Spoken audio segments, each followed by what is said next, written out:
is a WTOV9 Sports special presentation. Tonight from Wheeling Island Stadium, it's the 36th annual Rudy Mumley OVAC Allstar Charity Football Classic, presented by WTOV9 and Skybank. Now here's WTOV9 Sports, Don Sloan and Rob Metzger. And you're looking live at Wheeling Island Stadium in Wheeling, West Virginia, site of tonight's 2007 Rudy Mumley OVAC All-Star Charity Football Classic. Hello again, everybody. I'm Don Sloan alongside Rob Metzger, Eric Miner, and Natalie Pascarella as we are set for tonight's OVAC All-Star game. The Stars from Ohio taking on the Stars from West Virginia. And Rob, this is a game that really marks the unofficial start of the high school football season here in the Ohio Valley. That's right. Lots of excitement always around the entire week, not just the game. Lots of activities throughout the week, and really it is. It's a capper to last season and a look ahead now to next season. Tomorrow, West Virginia practices start around the Valley. The late Sam Mumley used to call this game an extravaganza. It's more than just a game. There's so much involved. The McDonald's All-Star Band, as they take the field behind us, you've got the cheerleaders, the Queen of Queens, contests, scholarships, and so much more. This is much more than the game, Natalie. There is so much going on. You guys can see the band here behind us. We've got the Queen of Queens winner. Very excited to announce that today, and all of the other awards. The punt, pass, and kick competition, $10,000 up for grabs. And of course, none of this is possible without our sponsors. I'll be talking to them live throughout the game. And Rob Metzger, this morning, you kicked things off with the Subway Sports Clinic series this morning. You got the camp here for young kids, and just so much involved today, and a great turnout for that as well. That's right. It's not just the game. There's all that stuff, as we talked about, going on. They had a nice turnout this morning. Wheeling Park head coach Mark Nardoni, Tim Weaver from Bethany College, led a camp with some kids, and the best part for it, it was free. So Eric Miner will be on the West Virginia sidelines. Rob will be on the Ohio sidelines tonight. And Eric, you've had the chance to attend this game a number of times. Just your thoughts on the OVAC game. Well, it's just, you mentioned it too. Sam Mumley always said it's not just a game, it's an extravaganza. I had the good fortune of getting to interview Rudy Mumley, the man for whom the game is named, before he passed. And you really do feel this sense of history that this is more than just a game. This is really a great unifying force for the folks here in the Valley and all the member schools of the OVAC. It's a great night, and we'll have it all for you live right here on WTOV9 and on WTOV9.com. The Rudy Mumley OVAC All-Star Game, our pregame coverage will continue live after this.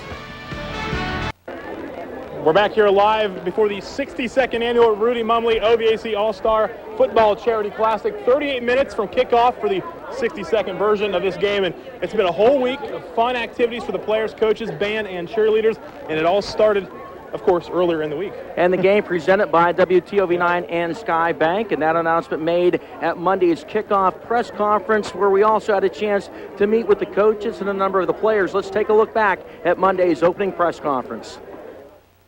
OVAC All-Star Week officially kicked off on Monday with the opening press conference and Media Day festivities at West Liberty State College. One of the things that makes this conference what it is are the people who are willing to step up to the plate, from the media to the sponsors, asking coaches to give up a week right before their season starts. For the second year in a row, the game's presenting sponsors are WTOV9 and Skybank.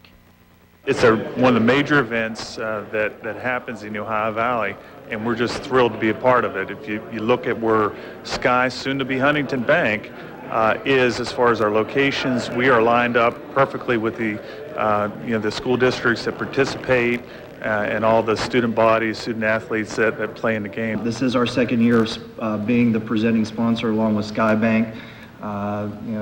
WTOV does stand, we are television of the Ohio Valley, and this is truly a great event to be part of because, like as Jay mentioned, it touches every community here in the Ohio Valley, and we definitely want to be a part of it, and we cherish our relationship with the OVAC. The coaches also addressed the media on Monday. Magnolia head coach Mark Batton will lead West Virginia, with St.Clairsville's Brett McClean guiding Ohio.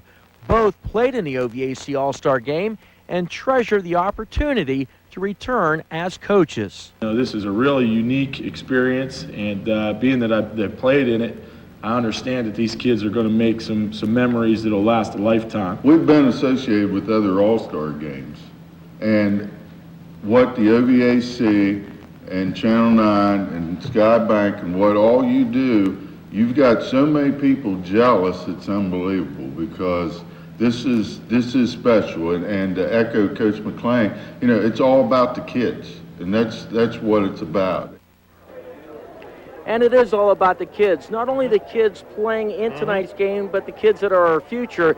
And Subway has really done a lot partnering with the OVAC for those kids. They started the Subway Sports Clinic series, and today was the 4th annual youth football camp held right here at the stadium. That's right. Lots of kids coming out this morning, taking advantage of a free camp that doesn't usually happen. Let's take a look at how today's festivities went. You're developing habits that you... Before the 2007 All-Stars arrived at Wheeling Island Stadium for tonight's game, aspiring All-Stars took to the turf, taking part in the 4th annual OVAC Subway Youth Football Clinic. Go hit. Good. Wheeling Park head coach Mark Nardoni and his staff, along with Bethany College head man Tim Weaver and his assistants, leading the hour-and-a-half clinic for kids ages 6 to 13. We teach them detail. We teach a lot of fun, and you know, we let them play the game also, as well as we teach them a little bit about manners, respect, and values. After warming up, the kids received about a half-hour instruction each on the offensive and defensive sides of the ball. Good. The clinic came to a close with a short scrimmage. When you coach in college or you coach in high school, at some point it turns into work for those guys, and you got to get them going. But these kids are out here because they want to be, and they're having a lot of fun. So it's a lot of fun to be around them. The great thing is that there are kids out here running around on Wheeling Island Stadium. And that time on the island turf today, free for the kids and their families. I think it's great that the kids have a chance to come for nothing, and they don't have to, they don't have to pay. And I think coaches owe it back to the game and back to the area. Sometimes, giving up $40 is hard to do for people that live on a budget. So for the OVAC to do a free clinic, I think that they should be commended. Your elbow or your forearm right here above your knee. There you go. Pretty good. All right, of course, a great day for the kids out here. Besides Subway, the clinic also sponsored by Smitty's Floors, Bordis & Bordis Law Firm, Wheeling Hospital, the Health Plan, AT&T, and Prevent, Don't Provide Initiative. A very nice thing for the kids this morning. Another nice thing with this year's game, the 1946 team, the first OVAC All-Star teams from that game, are being honored tonight, and we'll hear from them and talk about that game coming up next on the pregame show. And welcome back to WTOV9 and WTOV9.com's live pregame show, the OVAC All-Star Charity Football Classic, joined now by Game Director Bob Cook and OVAC President-elect Diana Vargo. We'll start with Bob. Talk about the duties of Game Director and what this past week has been like for you.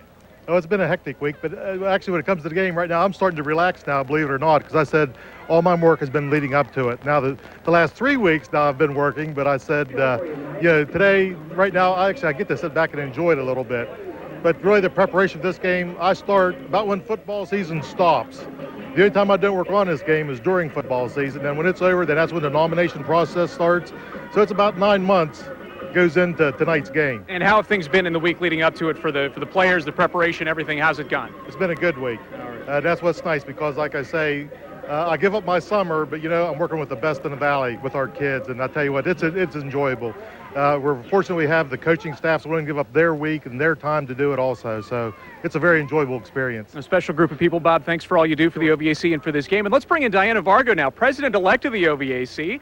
Congratulations, first of all. Thank you. Thank you. And what's going to be happening with the conference in the next, this is really the kickoff for the season for everybody, pretty much. It is. And the executive board, as well as Tom Radizak, the executive secretary, and Nancy Mumley, the treasurer, we will continue to provide excellent opportunities for our student athletes, working with our schools, the athletic directors, and our corporate partners to make sure that we're able to give our students the best here in the Ohio Valley. Now, of course, the OVAC, a lot of people identify it with this game and with football, but there are many other sports involved in the conference as well, and a lot of development work going on for those as well, I would think. Oh, absolutely. We begin with the fall sports with football, and then also with cross-country, the big cross-country invitational, but there's so many other activities for our student athletes. And we look forward to this season, going back to school and kicking off the whole event with the football game this evening, with the sponsors being WTOV9 and Sky Bank. We're very appreciative for everything that our partners do, as well as the entire community. Well, congratulations so far. It's a great event. We're looking forward to seeing the band step off here in a little bit. We're looking forward to a great game. Diana Vargo, thanks very much. Congratulations, and have a good season. Thank you. All right, let's go back to Ryan and Don. And thanks, Rob and Don, sorry. And thanks a lot, Eric. One of the highlights of the Evening with the Stars earlier this week was a tape that we played looking back the 1946 OVAC All-Star game, and a number of those guys that played in that game are here tonight. We'll hear from them live here shortly, but let's now take a look back at a very special OVAC All-Star game, that first game back in 1946. More than 11,000 fans jammed Wheeling Island Stadium for the 1946 OVAC All-Star football game. With the end of World War II, the game helped mark a return to normalcy for both the fans and the players. Playing in the game, I didn't realize that there were 11,000 people there, but you could well imagine why at that particular time everything was opening up after being shut down during the war years. 11 or 12,000 people were there at the stadium. They were on both sides and back of both goalposts. And I remember, wow, that's a lot of people. The squads were picked through balloting conducted by Ohio Valley newspapers, with a pool of players coming from 4 years of graduating classes, 1943, 44, 45, and 46. You're in an all-star game, you're 21 years old. You're not just coming out of high school at 17 or 18. You're 21. Some were maybe a couple years older. Some were a couple years younger. So it was a real blend of age in that 1946 All-Star game. The guys that played in the game are now in their 80s, but have vivid memories of the matchup. Frankly, Ohio cleaned our clock.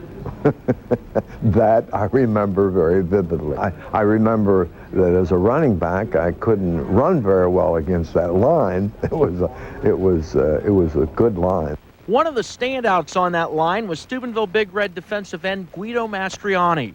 His curly black hair may be gone, but not his memories of the 46 All-Star game.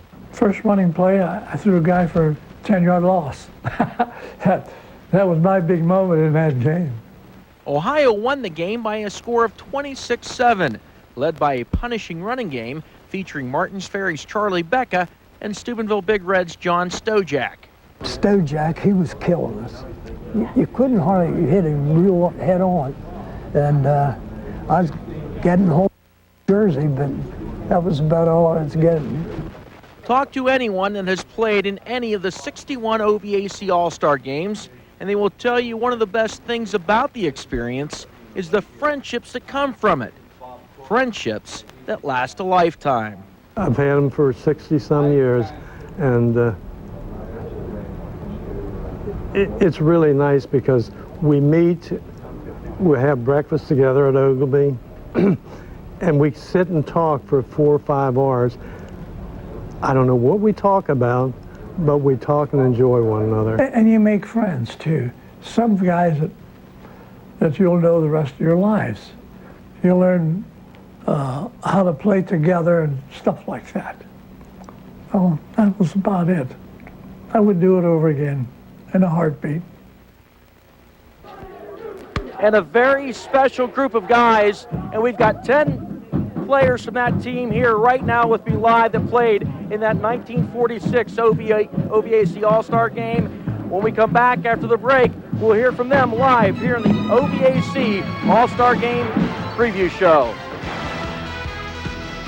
The Gridiron Rivalry continues Sunday, July the 29th at Wheeling Island Stadium. The All-Stars from Ohio take on the Stars from West Virginia. And we are back live at Wheeling Island Stadium. Don Sloan and Rob Metzger with WTOV9's live coverage of the OVAC All-Star football game. We're joined now by 10 players from that 1946 OVAC All-Star game, and we'll meet them now. Rob, we'll start on that end and work this way. All right, first of all, just what is your name, and tell us what school you played for and what position you played. DC Ox Clutter. I went to really high and played tackle. All right, thank you very much. Moving down the line here, your name and school and position. My name is Plenty Clutter. I played for Breeding High School as a fullback.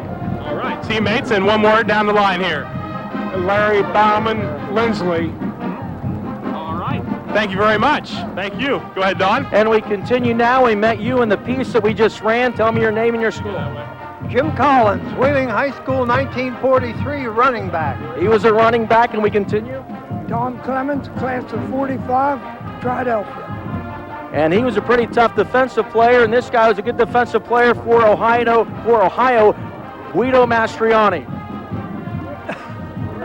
You want me to give my name? Absolutely, Guido Mastriani. Guido Mastriani, Steubenville Big Red, in 1942. I stole his thunder. I gave his name. See, and we continue. Gene Smith, quarterback, West Virginia, and threw the only pass for an extra point and snuck in for a touchdown. 7 points I helped account for. And he told me he'd like to be out there playing quarterback tonight. Jack Teasdale from Bellaire, Ohio. And what else did you name? And two, along with Guido, these are the two players from Ohio from that team. And we continue. Tom Mirage from Bridgeport, Ohio. Like the Wheeling Central. And finally, Ray Lewicki, center, Wheeling High School, class of 1943. And I hear Ray Lewicki was an outstanding center, but finally, you said you scored the lone score for West Virginia in that ball game. Correct. 7 points. Well, it snuck it in for a quarterback sneak, then threw it past to Hanlon for the extra point. He's members of the 1946 OVAC Allstar football game, and they'll be part of the festivities today as we get ready to start the game tonight. Another member of the OVAC family that is a big part of the family, the late Rudy Mumley, and he is the namesake of this game, and we'll learn more now about Rudy Mumley here in this piece. The OVAC All-Star football game has become a tremendous success thanks to the efforts of a number of people, but no one has had more to do with the game's current standing than its namesake, the late Rudy Mumley. Rudy served as the game's director for a number of years and even mortgaged his home to get the game started in its current form in 1972. The foundation under the whole thing was built by Rudy. And you know, when you stop and consider going back to the fact that a man's willing to mortgage his house to see that game goes on, you think about it, there's very, very few people that would put themselves out on a limb like that. And Rudy said, let's do this. We need to get this school, we need to get the ball game back, and this is one way we can do it. Let's mortgage our house and let's go on with this football game. Rudy's belief in the OVAC All-Star game paid off, and the game has grown into a week-long extravaganza, which includes the OVAC All-Star cheerleaders, the McDonald's All-Star Band, the Evening with the Stars, and the Queen of Queens pageant, not to mention the game itself, which fills Wheeling Island Stadium and attracts a huge audience not only on live television, but on the World Wide Web. Rudy would really love that. So, of course, Sam would. Sam, that would just be what that would be one of Sam's visions, to see that happen. The technology at that time wasn't there, but if it had been there at that time, Sam would have been saying, Don, what are we going to do? Put that on worldwide internet. And Rudy would say, what's it going to cost us? What do we need to do so we can get this done? Because they would want to project our conference. So we've been so blessed, yes. Would they be happy today? My yes. Rudy believed in helping others, and that's why the OVAC game not only benefits those who participate in it, but also a number of charities. In the past 35 years, over $783,000 have been donated to charity organizations and scholarships throughout the Ohio Valley, thanks to the Rudy Mumley OVAC All-Star game. And we're getting ready for the 2007 edition of the Rudy Mumley OVAC All-Star Football Charity Classic. We'll have more, Rob, of this pregame show coming up after this break.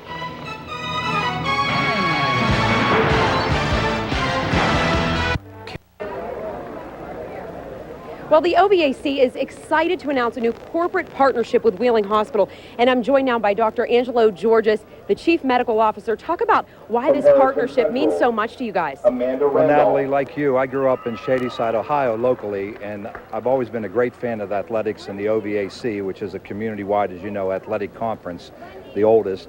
And with the partnership with Wheeling Hospital, and Wheeling Hospital is just not about Wheeling, West Virginia, it's for the whole Ohio Valley community. I'm very excited about it because it brings two great organizations together. In fact, I'm not sure why no one thought of this earlier. So I am very excited. Okay, and I see you have your Ohio State shirt on there. What's going on with that? You got to talk to us about that. Well, as I said, I'm from Shadyside, Ohio. I went to the Ohio State University Medical School, and I've been a big fan ever since, from the days of Woody Hayes through Coach Dressel. All right, thanks very much, Dr. Georges. I'm going to toss it now to Mr. Eric Miner. Eric, how's it going? Very well, Natalie. Thank you very much. Very excited to be here. Of course, this is where all the activity is today, but all week long, things have really been cooking up at the campus of West Liberty State College, and we want to show you some of the events and festivities going on the campus in the week leading up to the game in partnership with the West Liberty Media Arts Center. Here's Janet McKinney. As summer nears end usually means one thing for the Ohio Valley: high school football. The 62nd annual Rudy Mumley OVAC Allstar Charity Football Classic is not just any high school football game. This unique event brings rivals together for a good cause. Coaches and students took over the West Liberty State College campus this past week. Both football teams began practicing on Monday. Playing together is one of the keys to a successful team, and having good chemistry makes us even better.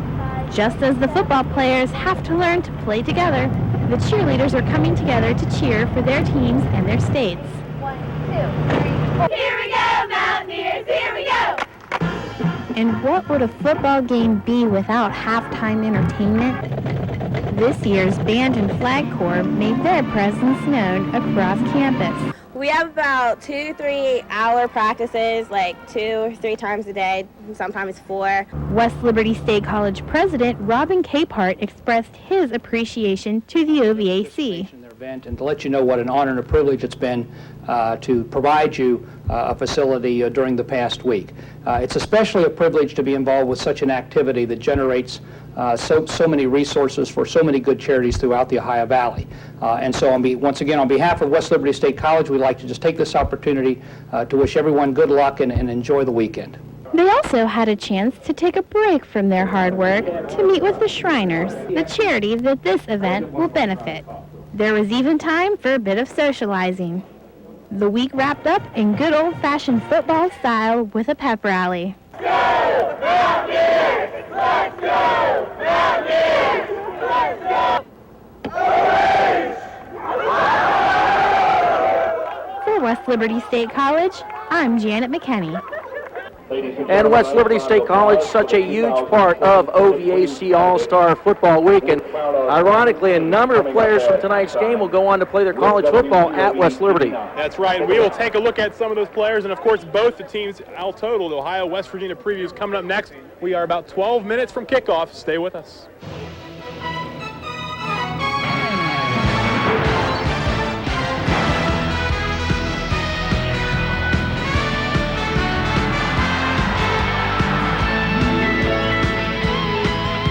We're back here live, pregame show for the 62nd annual Rudy A. Mumley OVAC All-Star Football Charity Classic. We both had the chance, Dawn and I, to attend a number of practices this week. I was at a lot of Ohio practices. Dawn, you saw a lot of the Mountain States. And I got a chance to check out that West Virginia offense. Let's take a closer look now at what we can expect to see from the Mountain State when they have the football.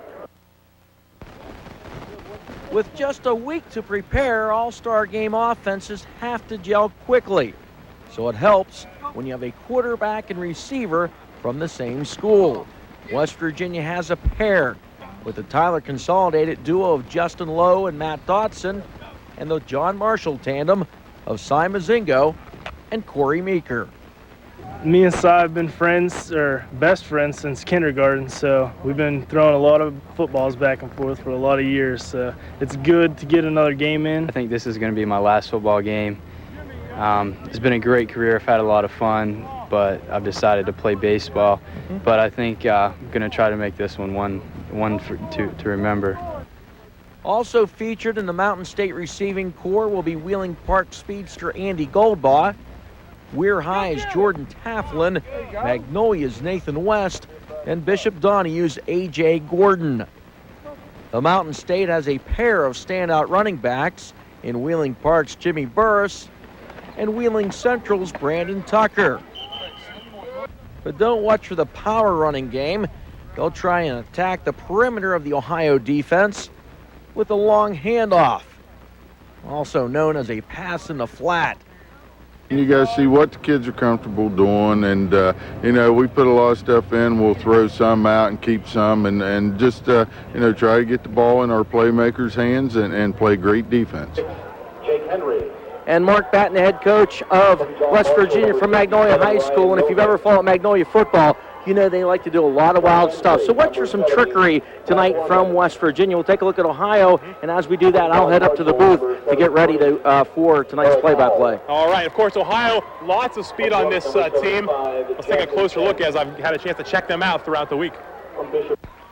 And was unable to make the 11 years ago, Ohio coach Brett McClean and his West Virginia teammates were victimized by Bellaire star quarterback Jose Davis. Tonight, McClean hopes another Bellaire signal caller, record setter Nick Rocchio, can help the Buckeyes come out victorious.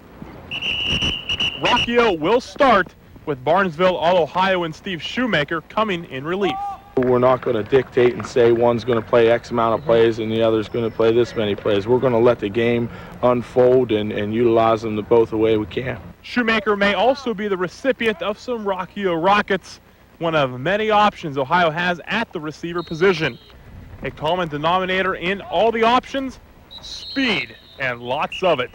You know, if there were strengths, I would have to say speed, something that obviously a lot of people have expected, and we kind of expected when we picked the team, and you know, it is there's good speed at a lot of different positions on the field, and you know, a lot of kids that came from programs that were very well coached. That speed is also in the Ohio backfield. Cambridge's Stephen Ford used his quickness and toughness to record 68 touchdowns and more than 5,300 yards in his Bobcat career. Don't be surprised to see Steubenville's Maurice Boougard besides Ford, a new spot for the former Big Red receiver. I've been having fun doing it at practice, and I'm looking forward to doing it in the game. You know, we do have a couple plays, you know, for me, a couple plays for Steve. You know, we're just going to mix it up a lot. I mean, those guys are unbelievable. They're fast, they're smart, they're everything you could want in a running back. The speed factor is not limited to the offensive side of the ball. West Virginia will have to contend with what the Buckeyes believe is a quick defense as well. We got some quickness, I think, and I think we can stop pretty much whatever they throw at us, and we just need to get in there and get some pressure on the quarterback. Fast defense is the best thing that you can have, and you know, we've tried to do that, and we've got, you know, different folds and different looks in the scheme that can put a couple different types out there, and we'll use both if need be. All right now the fans meeting the Ohio All-Stars coming up after this short timeout. We will meet all the All-Stars from the West Virginia and Ohio sides. Stay with us. We'll be right back.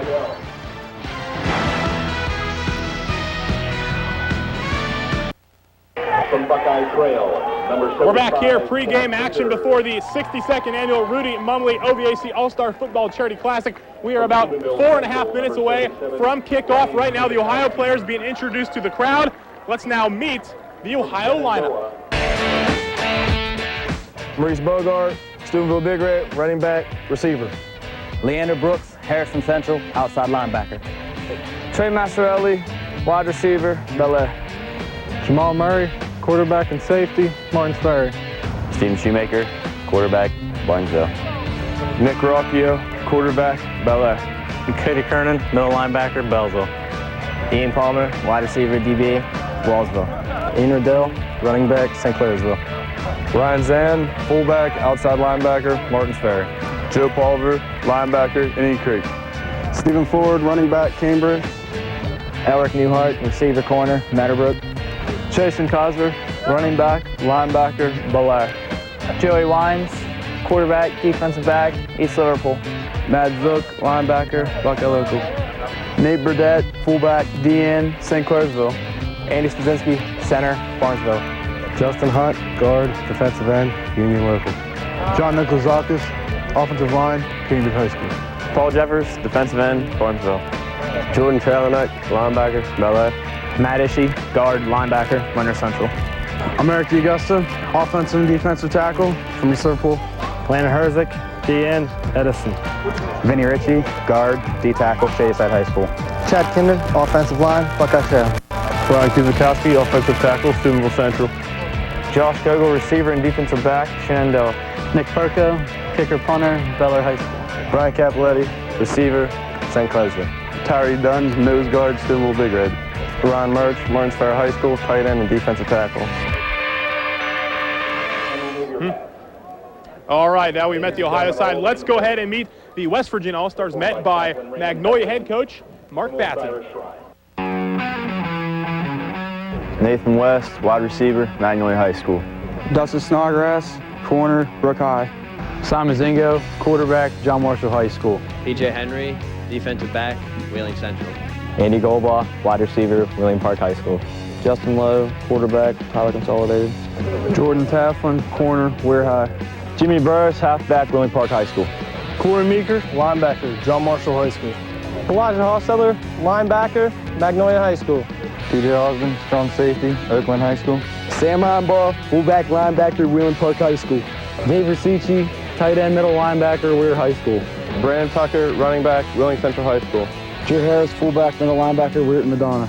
Tom Kettlewell, tight end, defensive end, Wheeling Park High School. Jonathan Martin, offensive line, defensive line, Valley High School. Trey Nakin, offensive line, defensive line, Brooke High. Chris Neidhart, linebacker, Wheeling Central High School. Matt Swartling, offensive tackle, defensive end, Magnolia High School. Nick Baxter, defensive end, Magnolia High School. Jake Henry, center, defensive tackle, Wheeling Central. Ryan Novick, offensive line, John Marshall High School. Pat Orman, defensive end, Lindsley School. Eric Howe, offensive guard, defensive tackle, John Marshall High School. Jansen Sims, defensive tackle, Brooke High School. Clint Wilson, safety, wide receiver, Bishop Donahue. AJ Gordon, wide receiver, Bishop Donahue. Ryan Jones, tight end, linebacker, Cameron High School. Matt Dawson, wide receiver, defensive back, Tyler Consolidated. Matt Deal, kicker, John Marshall High School.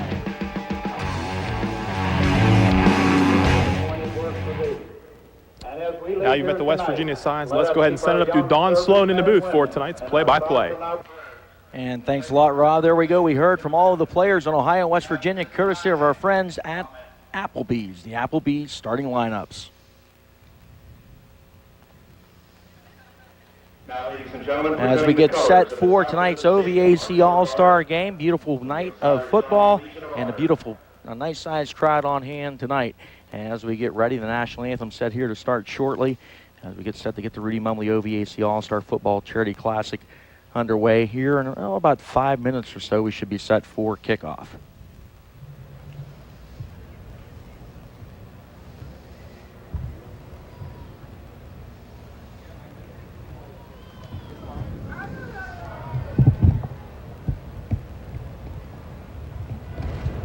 And now, ladies and gentlemen, we ask that you please remain standing and join the McDonald's OVAC All-Star Marching Band in honoring America with playing the Star-Spangled Banner.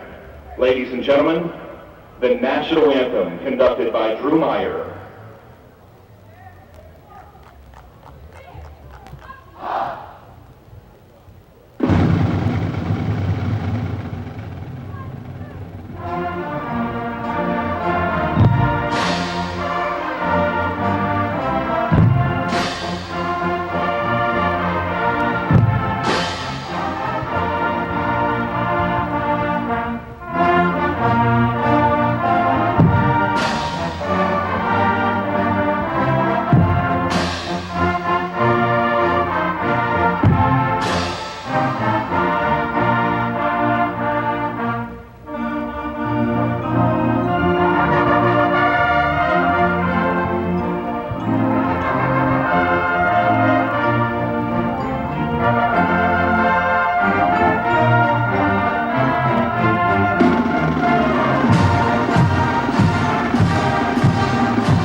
The national anthem performed, as always, wonderfully by the McDonald's All-Star Band. The band coordinator, Drew Drew Meyer here for the 2007 McDonald's All-Star Marching Band, and we will hear from them again at halftime. But of course, football is the centerpiece tonight. Here come the West Virginia All-Stars taking the field over on the far side. West Virginia in the navy blue jerseys with the gold numerals and white pants over on the far side here at Wheeling Island Stadium. There's a look at the West Virginia All-Stars and the OVAC, the majority of the schools on the Ohio side. Much more number of schools to draw from than West Virginia, but like Coach Mark Batton told me before the game, he says, look, it doesn't matter. They've got 32 players on the field. We've got 32 players on the field, and that's all that matters. A look at a pretty fired up West Virginia All-Star football team set for tonight's game. And Rich Walensky joining me tonight in the booth. And Rich, ready for a great night of football. Well, I'll tell you, Don, this is the kickoff of the football season here in the Ohio Valley. And, you know, a lot of people don't give West Virginia much of a chance in this game based on the size and speed of the Ohio squad. But, you know, watching the West Virginia squad in the pregame warm-up, they're very, very enthusiastic. I know in the minds and the hearts of every one of those kids over on the West Virginia side, they believe they can win this game. And, you know, we're expecting a pretty good football game tonight, I think. And the Mountain State's last win coming in 2004 by a 21-7 final. Here come the Buckeyes. The Ohio All-Stars taking the field under the direction of head coach Brett McClean. And we told you about it in the pregame. Kind of ironic. Brett McClean played in this All-Star game. He was a quarterback for West Virginia. Now he's the head coach at St.Clairsville High School and having the chance to coach the Ohio All-Stars in this game. Last year's matchup went to Ohio by the final of 22-0. 2005, Ohio won 35-6 as well. I mentioned the 2004 game with which West Virginia pulled off the upset, winning 21-7. The 03 game was another dandy. That was a game won by Ohio, 32-26, a thrilling end to that one, and that ended a streak of 9 straight wins for Ohio in this one. So we're getting set for the coin toss tonight for the OVAC All-Star football game. Our own Eric Miner is over on the far side. You see Eric on the right about the 47. There he is. Give me a good wave there, Eric. He will be out there with Ohio as he escorts West Virginia, as Eric escorts the West Virginia team out to the center of the field. On the near side for Ohio, Jay Zada will be escorting Ohio, and Jay Zada with Sky Bank, soon to be Huntington Bank. That is Jay Zada will be on the near side as the escort for Ohio. And another thing with this game, look at all the emblems. The players that were rivals of each other throughout get to meet, be friends. And it's always one of the traditions here, the trading of the decals. So you might see a guy from Bellaire with a Martin's Ferry horseshoe on his helmet. The spear from Bellaire maybe on the helmet of a guy from Cambridge. These guys get a chance to bond together, be together for the week. And that makes it, you know, the thing that makes it difficult, Don, is they only have 5 days to get together, you know, to develop a chemistry, to develop some timing. You know, if they're lucky, they can get in 10 practices during the week. So, you know, the coaches have to evaluate, you know, their personnel, what they're capable of doing, and then install a game plan offensively and defensively, and try to keep it as simple as you possibly can and take advantage of the players that you have and the abilities of those particular players. But you know, the timing is hard to come by, you know, in your passing game and in your offense, and that's why, you know, basically we'll see the defenses maybe a little bit ahead of the offenses in this game. And that's why it helps a lot of times. You look at Ohio, Nick Rocchio with their quarterback. If you take a look as we get set for the coin toss, Jay Zada from Sky Bank, soon to be Huntington Bank. You see the Huntington on his shirt as Jay Zada is on the field with Ohio as their escort, and Eric Miner, the escort for West Virginia. And Eric Miner, a West Virginia native. We head down to the field for a live look and listen at tonight's coin toss. Several of those gentlemen over there. 1945, Philadelphia, Tom Clemens. Representing the 150th, Doug Nelson.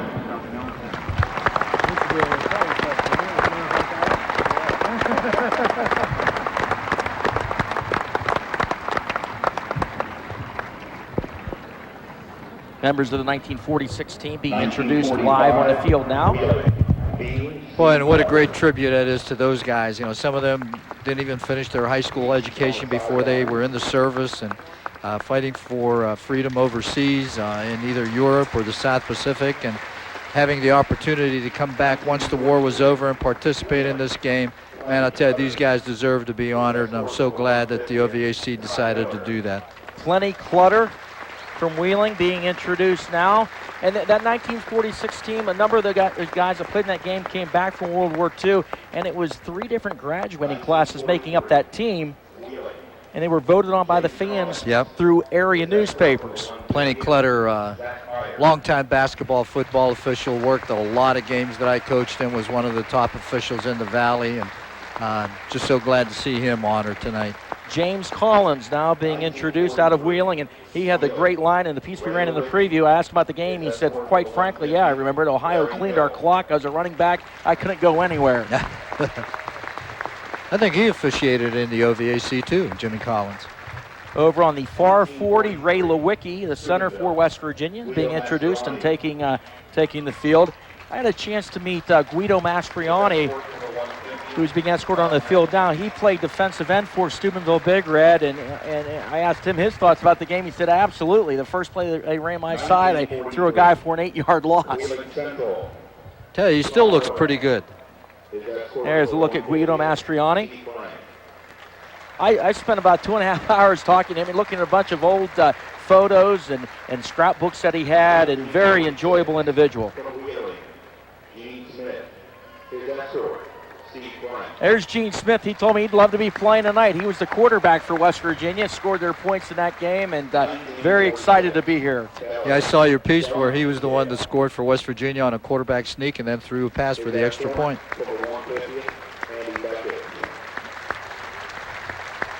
And it's so nice to see these veterans escorted by other veterans that just got back from Iraq, the 150th that just landed at Wheeling County Airport a few days ago. And it's so nice to see those guys out here with these veterans from World War II. And a very moving moment, a standing ovation, well-deserved for these members of the 1946 OVAC All-Star football teams.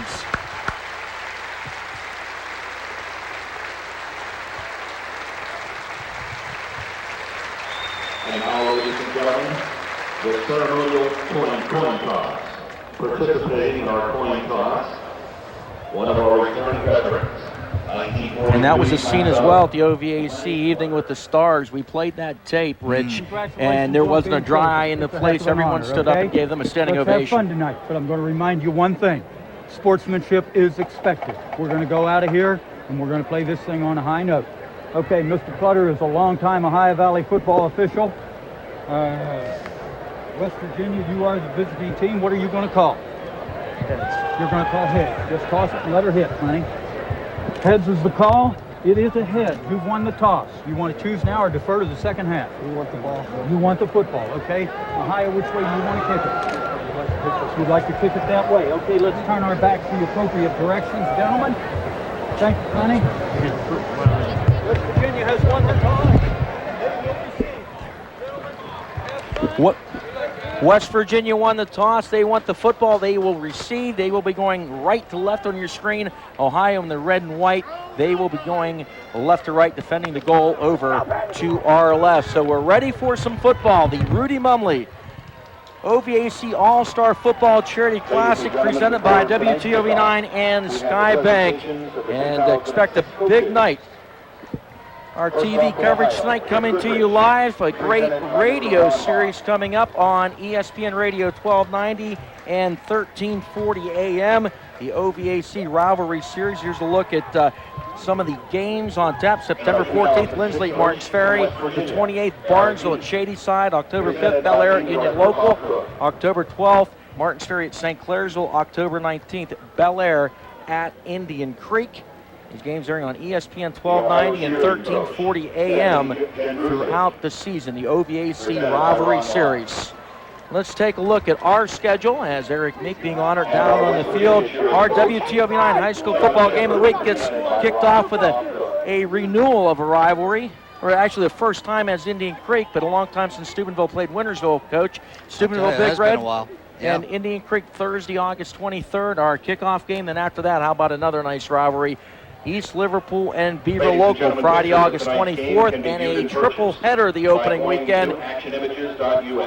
As we had Bellaire and Wheeling Park, then it's Carrollton and New Philadelphia on Friday, August 31st on the game of the week. St.Clairsville and Union Local on September 7th. Steubenville Central, Wheeling Central, always a great matchup. Steubenville Central and Edison playing each other this season. We will have that on Friday, September 14th. Shady Side, Wheeling Central, Saturday, September 15th at 11:30. Beaver Local comes to Harding Stadium Friday, September 21st. Oakland and Buckeye Local on Friday, September 28th. Then Toronto and Steubenville Catholic Central. Harrison Central and Buckeye Local, backyard rivals in October. Big Red and Wheeling Park, October 12th. Brooke and Weir, Saturday, October 13th. Barnesville and Magnolia on the 19th. Bishop Donahue and Madonna, October 25th. As we continue, John Marshall and Park, October 26th. And then Martins Ferry and Bellaire, Saturday, October 27th. What a way to wrap up the year. We're set now for the opening kickoff, and we are underway. Nick Perko with the kick, and it goes into the end zone. So West Virginia will start things off 1st and 10 on their own 20-yard line tonight in the OVAC All-Star football game. Cy Mozingo will be the quarterback for John Marshall. Outstanding quarterback for the JM Monarchs. And, this guy can put it up. JM really a team that likes to throw the football, and they'll be looking to throw it tonight with the West Virginia All-Stars. James Burris in the backfield. They'll run a lot of one-back sets with 4 receivers, will West Virginia. So Mozingo out of the gun, 1st and 10 on his own 14. Man goes in motion for the Mountain State, Andy Goldball. He's a state track champ, goes topside. Mozingo looking for Goldball, pass overthrown at the 20-yard line. Defensively, Jason Kaiser, another track standout out of Bellaire, over on the coverage. But I think we'll see a lot of that. Coach, West Virginia, knowing they don't have the size of Ohio, they're going to try to spread things out. Here's a look. They had wides, double wides both ways. Don went into motion to trips, try to flood the area. Deep receiver, medium receiver, and a short receiver. Mozingo tries to go short. Good coverage by Kaiser. So 2nd and 10. Burris remains at sidecar. Mozingo in the gun. Trips down to the bottom. Cy swings out of the backfield. Nice tackle on the play. Corey Meeker with the catch, but he was met immediately by Joey Wines out of East Liverpool. Joey, quite an athlete. He was an outstanding quarterback for the Potters. That time they put trips over here and then tried to go short behind the 2 receivers, pushing those 2 wideouts out. But good recognition by Joey Wines, comes up, makes a good solid tackle, as you can see right here, for no gain. Actually, it's a loss of about 2, being up 3rd and 12. I'll tell you, on the first 2 plays that West Virginia ran, Don, they had their deep receivers open because Ohio didn't have enough defensive backs to cover the trips that one side.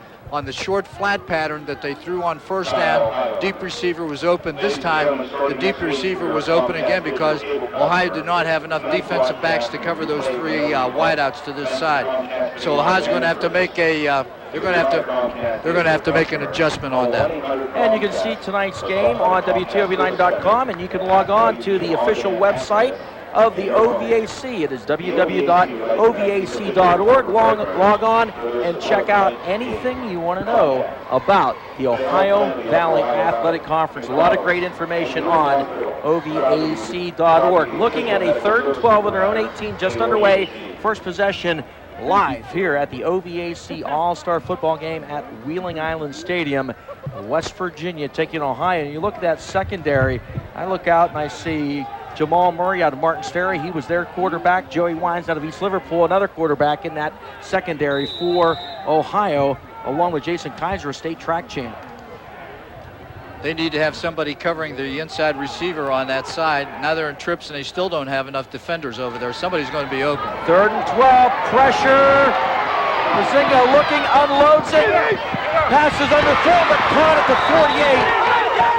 Nathan West with the grab for West Virginia. So 1st down near midfield. Coach, you called it, more receivers than defenders on that top side. And I'll tell you, Ohio's doing a good job of pressuring Mozingo, forcing him out of the pocket, making him move and throw.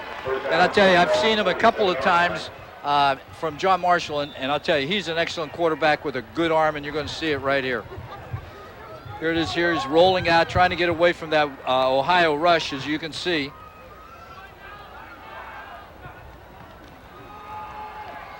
Back to live action, first down, and Brandon Tucker from Wheeling Central on the carry, gain of 3. So the first running play for the Mountain State, a short gain from Brandon Tucker. And I think you're going to see Mozingo doing a lot of that, Don, to try to get away from the rush of the Ohio defense. He's going to try to roll right, roll left, try to get the release the ball as soon as he possibly can to his short receivers and give them an opportunity to make a play.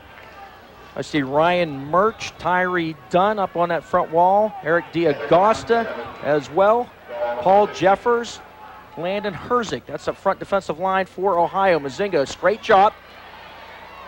Unloads and he's got an open man. Andy Goldbaugh behind the secondary. Goldbaugh, nifty move with the 10. Down to the 2-yard line. Goldbaugh, coach, was wide open. And I'll tell you, he's been open a couple of times, and Mozingo saw him this time. Threw the ball. I thought it was going to hang up there a little bit too long, but Goldbaugh was so wide open, he had to stop, make the catch, and then make a run after that. You can see the blocking here is real good. Mozingo has plenty of time to throw. Goldbaugh right down the middle. The safety bit on the short receiver. You can see here. And a nifty move after the catch. He came back to the ball and kind of made a U-turn to pick up a few extra yards. There is Andy Goldbaugh. He is out of Wheeling Park and an outstanding hurdler on that state championship Wheeling Park track team. Rob Metzger is down on the sideline. And Rob, you're on the Ohio sideline, but you know a thing or two about Andy Goldbaugh and his exploits. Oh yeah, he's a great athlete, track athlete, champion in the hurdle. He knows how to run, obviously, and he got right behind that defense, wide open, and Ohio cannot like what they see early in this one. What happened on that play, Don, is that West Virginia ran somebody on a deep crossing pattern. The free safety came up to cover that. Then the wide receiver was running a post pattern behind the free safety. That's how he got so wide open. The free safety has to play in the middle of the field, play the ball once it's thrown, don't give up the big play. Now we'll see with the kind of a size mismatch what they can do in short yardage. Stack guy Nick Baxter out of Magnolia as man. Ball fumbled. Ohio's got it. Wow. Fumble recovered by Ryan Zann out of Martins Ferry. They were running out of the stack guy. James Burris was the second man in the set. Handoff wasn't clean. Ball on the ground, and Zann from Martins Ferry with the recovery for Ohio. That ball was going to Brandon Tucker, who was at the top of the eye, and he never got it. Here it is right here. You're going to see it real clear. You can see that it hit the second back who was in that. That was Jimmy Bird right there. Actually, Sam Heinebaugh, Yep. Hit him on the hip, and the ball popped out. Heinebaugh fullback out of Park, and he was in that spot, but ran into the quarterback. Stephen Ford out of the Cambridge Bobcats trying to turn the corner. Look out. Ford, Look 20, out. 25, 30, out of bounds, right near the 30-yard line. And I'm telling you what, there were a couple pancakes laid out there for Ohio. Ryan Murch with a huge block that opened up the corner for Stephen Ford. I tell you, that's that power off of the shotgun. You're going to see it right here. Good blocking, as you can see. Great job by number 70 or 60. I can't see what his number was, but he did a good job of turning everybody in. Number 88, also Brian Capoletti doing a good job of turning his his defender to the inside. That was John Nikolazakis, the lineman, with a big block. Oh, shake and bake. Jason Kaiser out to the 48. Big tackle, P.J. Henry knocking him out of bounds. So you saw the big play in West Virginia offense. The defense makes the play, and a couple nice offensive plays for Ohio. Not anything real fancy, Don. First play, just a power-off tackle. This time, just a quick hitch to the wide receiver. Jason Kaiser, as we know, has great speed, good moves. You can see here, puts a move on the defender, gets it upfield for a good, solid gain. Trips top side. Boougard, the inside man, then trips Steve Shoemaker, the quarterback from Barnesville, down to the bottom. Swing to Boougard, another state track champ. Boougard across midfield, and Maurice Boougard down to the 38-yard line of West Virginia. And they talked a lot about trying to get him out of the backfield, and they throw the swing pass, and Boougard from Big Red with the first down. Well, I tell you, that speed is so important. Plus, he's such a good receiver, Don. And all that is, it's a long handoff. They give it to one of the backs, get him out on the perimeter, give him an opportunity to run. But I'll tell you this, Ohio is doing a good job with their wide receivers by blocking the people downfield, giving these guys some area, some room to run. Ball on the 38-yard line. First and 10 at the 38-yard line for Ohio, and I believe we have a timeout on the field. Timeout on the field with no score, 9:28 to go first quarter here. The OVAC All-Star game, your Skybank scoreboard. We are scoreless from Wheeling Island Stadium.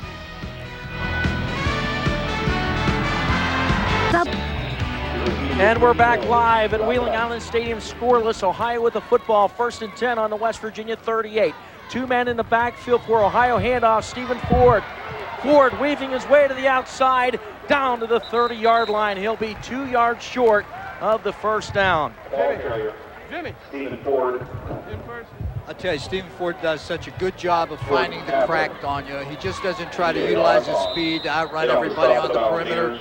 Once he sees a crack, he makes a nice cut, gets upfield, gets his shoulder pad square to the line of scrimmage, and gets as many yards as he possibly can. Very nice runner.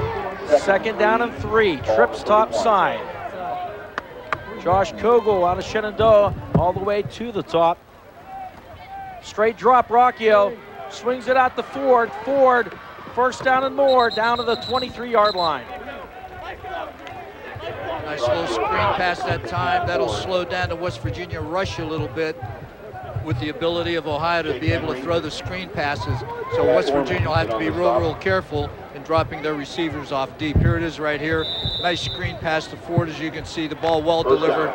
Gets it upfield for a first down. First down and 10. Ball First and 10 at the 24. line. Jason Kaiser goes topside. Elric Newhart out of Meadowbrook in the slot. Stephen Shoemaker down to the bottom. He's out of Barnesville. Two backs in the back field, and they swing it. Kaiser.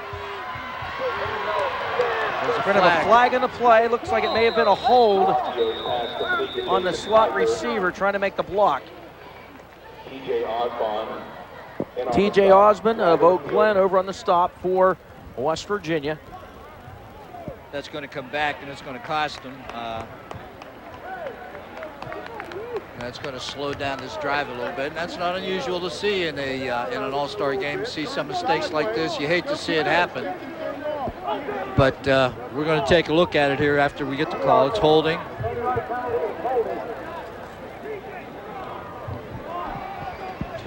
Okay, here it is right here. It's a quick throw out here to Shoemaker from Barnesville. Nice move. You can see number 33 right here. Yeah, I don't know. That might be a little ticky-tacky call, but official's right there on it, and he's probably right. First and 15, Rocchio flushed out of the pocket. Looking downfield, fires. He's got his man incomplete at the 10-yard line. Intended for Bryant Capoletti out of St.Clairsville. And I'll tell you, he had him open. Capoletti had a chance on it. The ball a little wide. It would have been a great catch had he made it. But he made a good effort that time and good escapability by Rocchio. There comes a blitz from the right side. He's able to escape that, get out of the pocket. Right here, throws the ball downfield. Just not quite able to get it. Good effort, though, by Capoletti. Second and 15 at the 29. They'll have Elric Newhart down to the bottom. Ryan Zann, the fullback, in now as they line up in an I formation. Ford dotting that I. There's the handoff. And he gets down to the 24-yard line. And Stephen Ford, the featured tailback for the Cambridge Bobcats this year. And he's a guy that he can carry it 40, 45 times, whatever. I think over 60 times in one game this year. Stephen Ford racked up the yardage on an outstanding Bobcat team for head coach Rick Goodrich. Looked like he had a little bit of running room that time, but Jason Sims, defensive tackle from Brooke, did a good job of coming off his block and holding that to a gain of about 5. It'll bring up 3rd and 10. Stephen Shoemaker top side, trips down to the bottom. Ford the sidecar. He'll come down to the bottom side of 4 Rocchio. potential receivers here. Oh. Pass is overthrown, and good coverage by Jordan Taflin out of Weir High. And Taflin, I got to keep an eye on. He'll be playing a lot on both sides of the ball, on offense and defense. And Coach Taflin had played some quarterback in the past. Yes, so if has. there's some gadget stuff, you watch for Jordan Taflin to be one of the guys involved. To look at the Magnolia coaching staff over on the far side. This is a big series, even though it's early in the game for West Virginia, because they had momentum, a big play. It had something bad happen with a turnover, and they need to come up big here and stop Ohio and give them a big boost of confidence right now. I tell you, number 80 for Ohio, Josh Cowgill, that time was a wide receiver, was wide open down the sideline, and seems to be a little confusion on the part of the Ohio team right now. 4th and 10, very big play here. Gonna waste a lot of confusion for Ohio. Don't call timeout. Buckeyes, timeout. Let's check down on the sidelines with our own Natalie Pastorella. And United States Marines fan stations at the end zone. Hey guys, well, the OVAC and Anheuser-Busch, they've been working on this program called Prevent, Don't Provide. And to tell us a little bit more about that, I'm joined now by Jim Rosso from Waldorf Distributing. Tell us about Prevent, Don't Provide and why it's so important. Well, the program communicates to parents that host teen parties with alcohol that it's illegal, and that's not something that we just don't want to see happen. Okay, now I teased my last interviewee about the shirt. He had Ohio State on. You're showing your colors here, West Virginia. What's up? Well, Natalie, we do know you want the big red, so yes, I am supporting the West Virginia side tonight. Thanks very much, Jim. All right, guys, back to you. Special thanks. And thanks a lot, Natalie. And also on that Ohio sideline, a guy that is on the sideline tonight not playing is Trey Masciarelli out of Bellaire, and he would be a guy you'd look for in this situation. At some hamstring troubles, and Rob Metzger, if you can touch on that quickly. Well, I'll tell you, they still have some speed at those wideout positions. You know, number 33, Eric Newhart from Meadowbrook set wideout here. Maurice Boougard right now is in the slot. So here you go, 4th and 10, and Masciarelli had been injured in the Ohio North-South game, getting ready for that one. 4th down, Rocchio unloads and overthrown, intended for Elric Newhart. Jordan Taflin on the coverage for West Virginia. Coach, if you're West Virginia, that's a huge defensive stand. Bend, but don't break. And the penalty really hurt him there because they had a great drive going. I tell you, Nick Rocchio is going to look at this, and he's going to see that Maurice Boougard hooking up across the middle was wide open. But of course, number 33 also for Ohio, Eric Newhart, was wide open. But that out pattern has to be thrown low and to the outside. West Virginia takes over. Toss, Jimmy Burst out of Wheeling Park, top side. Good yardage for West Virginia. You're going to have a late flag, I would think, on the West Virginia sideline. Note, none of the West Virginia players thinking a bit went on the sideline after he was out of bounds, but a nice pickup, nevertheless, for Jimmy Burris on that top side. I tell you, good run on 1st down. He's going to pick up, well, we're going to see where he's going to spot the ball. He's going to pick up about 5. It'll be 2nd and about 5. And they need to be able to establish that running game. Yeah, they do. They have to be able to run the ball. Ohio right now is in an 8-man front, 3 deep, and when West Virginia goes with multiple wideouts like they are right here, this is what gives Ohio a problem, because I tell you, they need to have another defender over there. Okay, now they're making an adjustment. Mozingo, delay handoff, Burris. And he stretches for the 1st down yardage and may have it. Ryan Zann out of Ferry with the tackle. Nice call by West Virginia that time. A little draw play to number 21 for West Virginia. We'll take a look at it, Jimmy Burris. Nice blocking. You can see nice turnout block, but good recovery by number 28 for Ohio. That's Ryan Zann from Martins Ferry. Just a bit short, so you're looking at 3rd and a yard. Last time on short yardage went the stack guy. They don't this time. Heinebaugh, the fullback. Brandon Tucker, your tailback. 5-man front for Ohio. Here is Tucker. Ooh. Boy, I don't think he got it. It's going to be close. It's going to depend on the spot. He had to get over the 34-yard line, and we'll see where they spot the ball on this. Ohio with a very good defensive surge. I think he got it. 1st down. I tell you, he didn't make it by much. So a first down for the Mountain State. Ball just shy of their own 35-yard line. There is Mark Batton, head coach of Magnolia. I'm telling you, he coached with Dave Caesar for a number of years, so you know that there are a lot of gadgets in the West Virginia playbook. Trips down here, goal ball in the middle. Nathan West clear to the outside. Another mismatch receiver-wise. Open underneath Goldbach. 40 to the 42-yard line, and Ryan Zann once again on the tackle. But Ohio, coach, they've got to get something squared away with the secondary. Well, they got to make some adjustments with their secondary. They're playing an 8-man defensive front with 3 defenders, and they're going to have to make an adjustment with their linebacker on that side to cover the short area and then the deep areas that way. If not, they're going to be throwing this all day. And as soon as Mozingo sees that they're coming up to cover this short stuff, he's going to go deep. 2nd and 2. Maybe this is a good time to go deep. Tommy Kettlewell in motion, top side, the block swinging out for Burrs. Look at that tackle. Flying in there, Jordan Traylinek of the Bellaire Big Reds. And I'll tell you, did a good job on that for Ohio was Landon Herzig, the defensive end, took on that lead blocker, did not get turned to the inside, forced the runner to come back inside, and then Traylinek, a great job as a linebacker, comes from the inside out to make the tackle. Look at it right here. Boom. Good job. Another look at it, coach, and Traylinek, boy, he looked mid-season form. Wow. Head across the body, good hit. Perfect position. 3 receivers to the bottom. They're in tight, though. Sidecars burst. Mozingo rolls that way. He's got backside pressure. Unloads it. Incomplete. I'll tell you what, he had 3 men breathing down on him. Matt Zook, Paul Jeffers, among others, and he tried to get it to Corey Meeker. One thing, though, with all that pressure, it was incomplete, but Mozingo showed some nice touch. Yes, he did. And he did the right thing. He was running out of room to run, so he lofted the ball out of bounds and did the right thing. Good coverage that time by the Ohio secondary.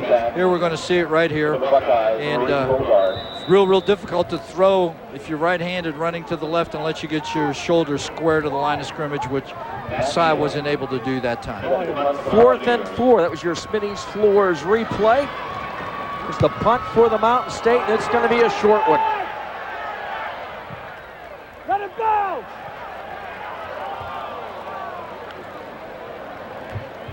Ohio will take over on their own 32-yard line. A pretty favorable bounce for West Virginia. Let's head down with Eric Miner to the West Virginia sideline. All right, Don, thanks very much. I'm here with Coach Mark Batton. Coach, what do you think so far? Well, you know, we missed a major opportunity right there. We got the ball down there on the, well, we're on about the 3 and we fumbled the ball away. We can't afford to do that stuff, but we'll, these kids are all first time playing together like this, so that might happen. But we just got to stay with them right here, stay positive, and keep getting after it here. Any tricks up your sleeve? Not yet. These guys got a few of them, but we don't have any right now. All right, Coach Batton, thanks very much. Back up to you, Don. He has them. He doesn't need them yet. Fumble, and he may not need them. West Virginia with the football. Fumbled snap, and coming up with it at the bottom of that pile, Jake Henry out of Wheeling Central, and he's had some great ball games here on the turf at Wheeling Island. But Mark Batton, I'm telling you, the tricks are in the playbook. They just don't need them at this moment. There's a look at it. Botched handoff, Coach. Ball just didn't come up, the way that it should. As Nick Rocchio was moving back, the ball was just short, didn't hit him in the hands where it's supposed to. And mistake like that on the exchange happens. Looked good from that angle, but good job that time by number 66 from West Virginia. As we know, that's Jake Henry. Gun, first down, goal ball, almost intercepted by Jason Kaiser. Kaiser with that great closing speed. I'm telling you, goal ball had a couple of steps, but Kaiser might have been sandbagging a bit because he closed lightning quick. For the Buckeyes. Yeah, this is just a takeoff pattern by the wide receiver. Mozingo's looking at him all the way, running a post pattern. You can see right there that good coverage all the way by Kaiser. He was on his outside shoulder, made a move to the inside when the ball was just a little bit short. Good job. I don't like this matchup if you're Ohio on that top side. They've got West in the slot. A little inside hand off the burst, and he gets snowed under. Jimmy Burris. Tyree Dunn making the tackle for Ohio. Tyree Dunn. And on the stop for the Buckeyes. I know that West Virginia is going to pick this up sooner or later, but when they go into that spread formation with 2 receivers or 3 receivers one way, the backside wide receiver has an opening to run a post pattern because Ohio's safety is playing over toward the 3 receiver side. Now, sideline, I don't know if it's going to be a penalty or just a sideline warning, but they threw the flag. Just a warning. Please move back into the team box. And that's interesting to see them give that in an All-Star game this early. Well, that's why that box is there. That's where you're supposed to be. That's why those lines are down there. So the sideline warning. So no yardage, just a warning to West Virginia. 3rd and 11 on the 32. Burris is your sidecar. Mozingo deep in the gun. The trips are tightly bunched up on the top side. Mozingo rolling that way. And flying in through for the tackle is Zann, or Joe Pulver, excuse me, from Indian Creek. Joe Pulver with the tackle for the sack for Ohio, and he was an outstanding linebacker for the Indian Creek Redskins. Ohio does a great job because they're angling their defenders that way. You can see that there's plenty of room right here. And Pulver comes off of his block and is able to get to the quarterback, throws it for a big loss, brings up 4th and a lot. Pulver, a great name for a linebacker. I always called him the pulverizer. Here's the punter for the Mountain State on his own 44. They need a better kick than last time, and they will get one. Down to the 23-yard line. That's where Ohio will take over. We are scoreless, 2:34 to go here in the first quarter. Coming up, the high school football preview show, and that is August 22nd here on WTOV9. Always a great event, a great program as we get you set for the start of the high school football season. That's a Wednesday night. Season kicks off on a Thursday night.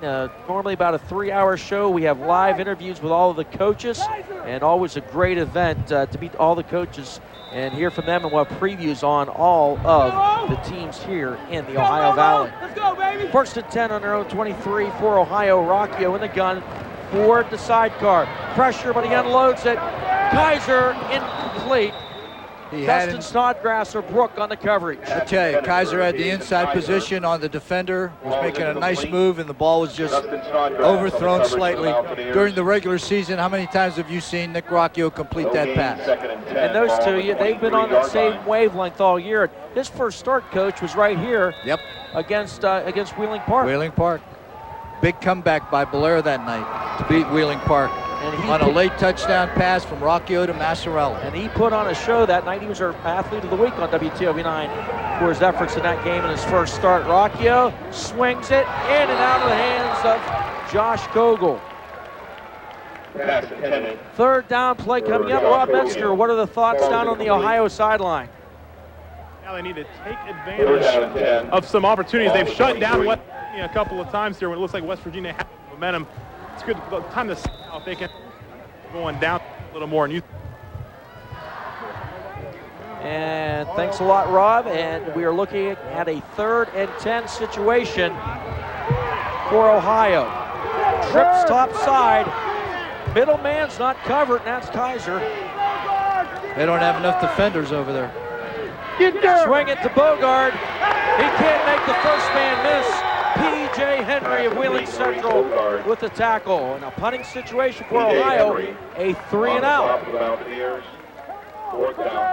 I think Ohio needs to go down the field a little bit more. They need to get back to what they did on their first series. They ran the ball a couple times with Ford and Boougard, threw the ball short, gave their receivers an opportunity to run with the ball after they made the catch. And they need to get back to that a little bit more and not forget how they moved the ball downfield on their first series. Nick Perko on the punt, standing on his own 4-yard line. Go, guys! Jordan let's get it, Taflin baby!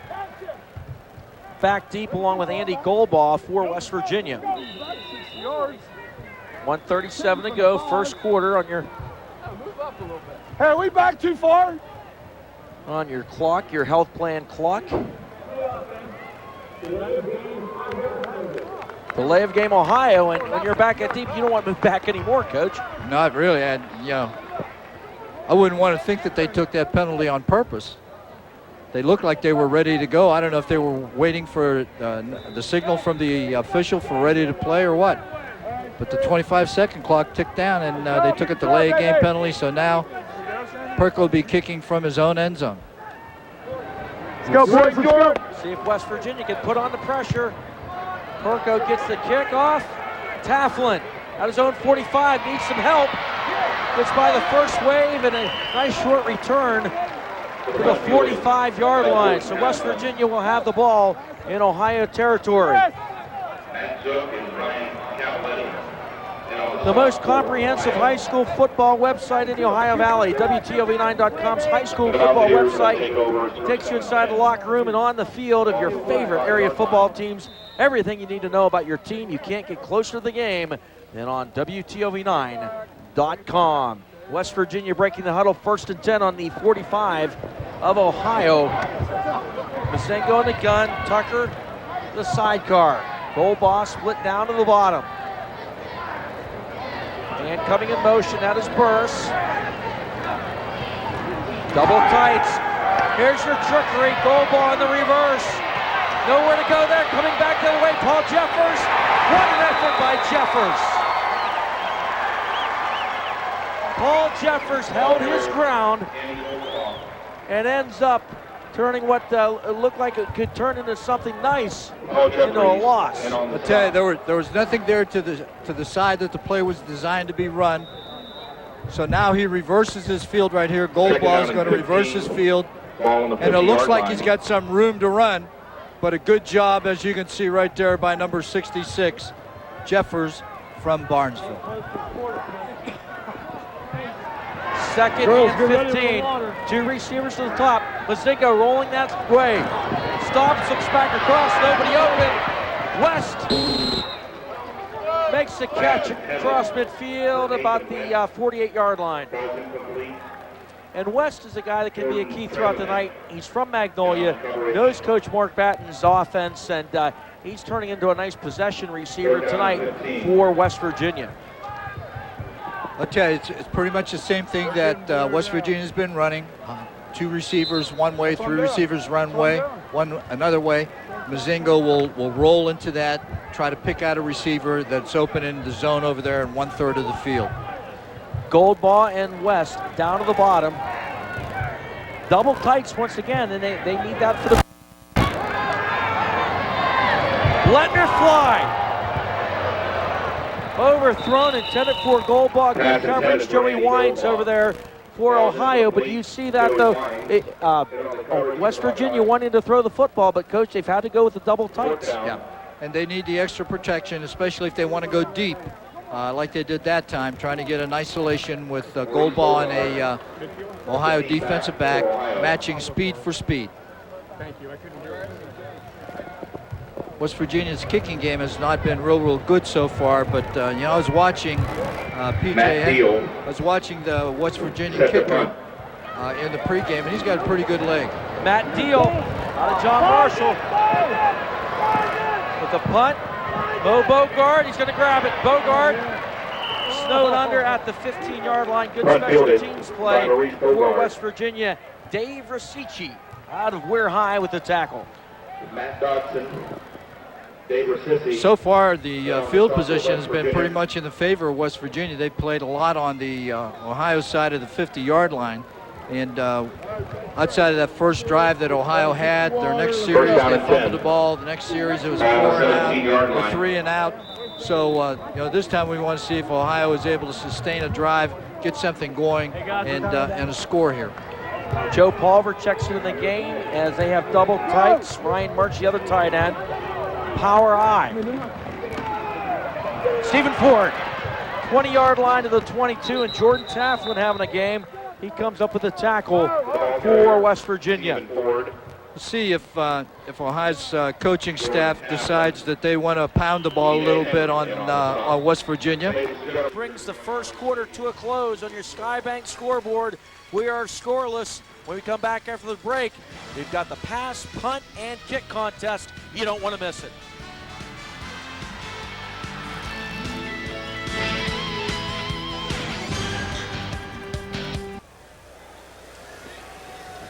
Hey, everybody. And welcome I'm Natalie back. Pascarella. And we are It's scoreless time man down now to for Natalie the Health Pascarella Plan for the Health Pass, Plan Punt, and Pass Punt Kick Contest. There is $10,000 up for grabs. All right, let's see the man who's going for all the cash, Mr. Todd Chris of Mingo. How you feeling? I'm pretty excited. That's it? We've got to have more. Come on. What's going through your head right now? Win it at 10 grand. What are you going to do with it if you win it? Put it to his college fund. And who's this little guy here? This is Clayton, your son, right? Yeah. How you feeling? Good. Good. He's good too. I think they're ready to win the cash, folks. Now this wouldn't be possible without Ryan Jewell and Bob Shappett from the Health Plan. How are you guys feeling tonight? Very good, thank you. Just want to wish Todd the best of luck here. What do you think his chances are? 50-50. 50-50, I think it's pretty good. All right, guys, let me explain what's going to happen here. Todd has to start from behind the end zone, throw to the ball to the opposite end of the field as far as he can. From that spot where it lands, he has to punt the ball. From there, and to win the $10,000, he has to try to kick that ball through the uprights. All right, guys, now, there's a lot of people out here. Let's give him some support. Come on. A little louder than that. Take it away.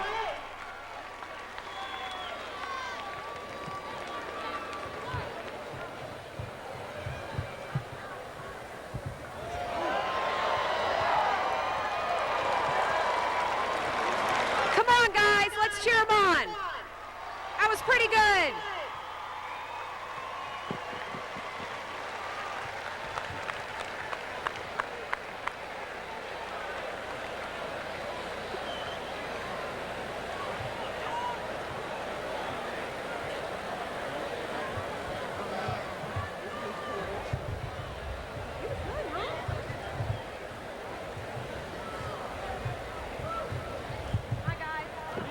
About 40 yards, you'll be in good position.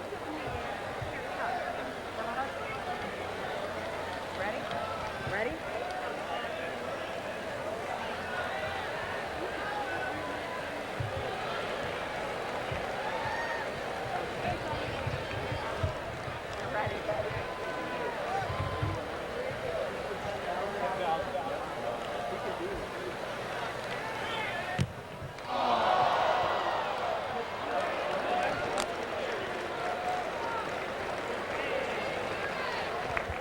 Come on, guys, let's hear it.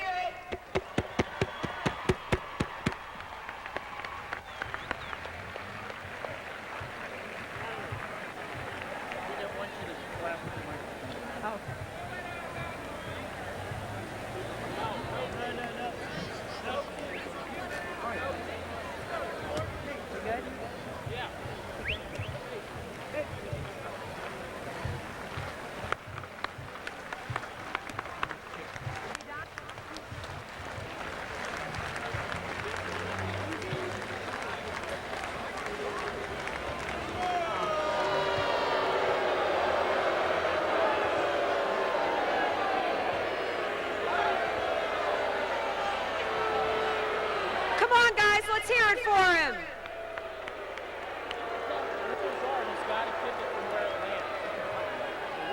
Guys, the rules are he has to kick it from where it lands, so let's cheer him on.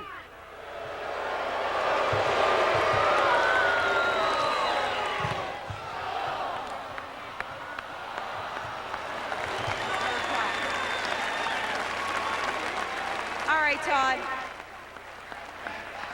Didn't quite get the $10,000, but you still get an OVAC prize pack. How do you feel after the big try? The punt killed me. What'd you say? I said the punt killed me. Okay.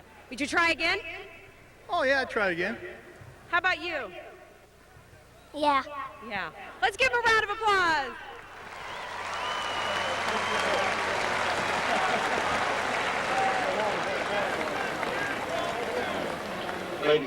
The 2007 Rudy Mumley OVAC All-Star Football Charity Classic presented by WTOV9 and Skybank is brought to you in part by The Health Plan, Subway, Smitty's Floors, and WTOV9.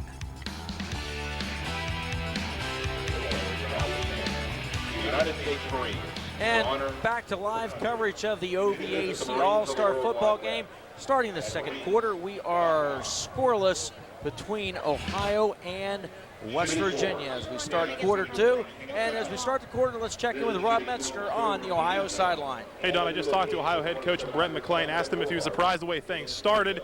A 0-0 game. A lot of people favor Ohio in this one, but he said, he told his guys they were just trying to get the cobwebs out. The cobwebs should be out now, and now he looks for them to make an impact in this game and see what goes on from there. Back to you guys. Thanks a lot, Rob. One thing after that long layoff, Ohio has to be careful that they make no mistakes. They, take care of the ball, especially on this center quarterback exchange. They need to make sure that it's going to be clean and they can run the play.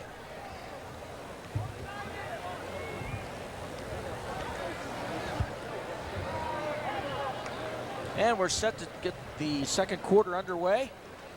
There you see your health plan score bar, scoreless between Ohio and West Virginia. Nick Rocchio with the handoff. Boougard and Mo Boougard. A nice run to the 32-yard line as he picks up the first down on 2nd and 4. And Boougard played wide receiver at Big Red. He's a 100-meter, 200-meter track star in Ohio. Interesting move then putting him in the backfield, but you saw that quick burst from the future Toledo Rocket. Well, I tell you, he's an athlete. You can see that time that Ohio was blitzing their 2 inside linebackers. Boougard was able to find a little crack over the left side, get it upfield for the first down at about the 32-yard line. Power eye, Ford, deep, handoff. Ford trying to weave his way to the outside. He gets to the 37-yard line. And normally in an all-star game, a back might get 5, 6, 7 carries. Stephen Ford carrying the mail an awful lot tonight. I tell you, well, he did that during the regular season, Don. I don't know how many times he carried over the course of the year, but well in excess of 200 times at Cambridge. So, he's used to carrying the football, very durable back, and does a good job of carrying the football. Now Ohio is changing their philosophy a little bit, going to more of a spread offense. Joey Wines into the game. He's the middle receiver down to the bottom. He played quarterback for East Liverpool, and he's the target. Nifty move by Wines, and he gets to the 47-yard line before being drilled by Sam Heinebaugh out of Wheeling Park. And Joey Wines was a guy at Liverpool that could really hurt you with his feet. A very good runner, and that helped here, showing his elusiveness. Ohio going now with a no-huddle offense. 2 receivers both ways. Well, actually 3 receivers both ways because the tight end from Ohio was spread to the wide side also. 2 quarterbacks in a wide out. Shoemaker now as well. Back to Wines again. He picks up a block. Joey Wines to the 40. Wines to the 34-yard line before being tracked down by Wheeling Central's P.J. Henry. So back grabs by Wines. We saw him earlier on defense, now making impact on the Buckeye State offense. Here it is, a quick pass. The snap was not real clean, but Rocchio does a good job. You can see the pass is not very, very efficient, but it gets to the receiver, and there Wines is able to make a play, gets a good block on the perimeter, takes it upfield for a good solid gain of about the 35. Trips to the bottom. Capiletti. Wines to Josh Kogel down there. Kogel. Whoa! Catch and a nice tackle for West Virginia. T.J. Osmond out of Oak Glen, a wrestling standout and a good football player as well, making a nice one-on-one tackle for West Virginia. Well, I tell you, what a great defensive play. I mean, he's getting blocked right here, and he's able to fight through the block and make the tackle. Excellent job by the defensive back from West Virginia. That's number 40. No, that's number 29, T.J. Osmond.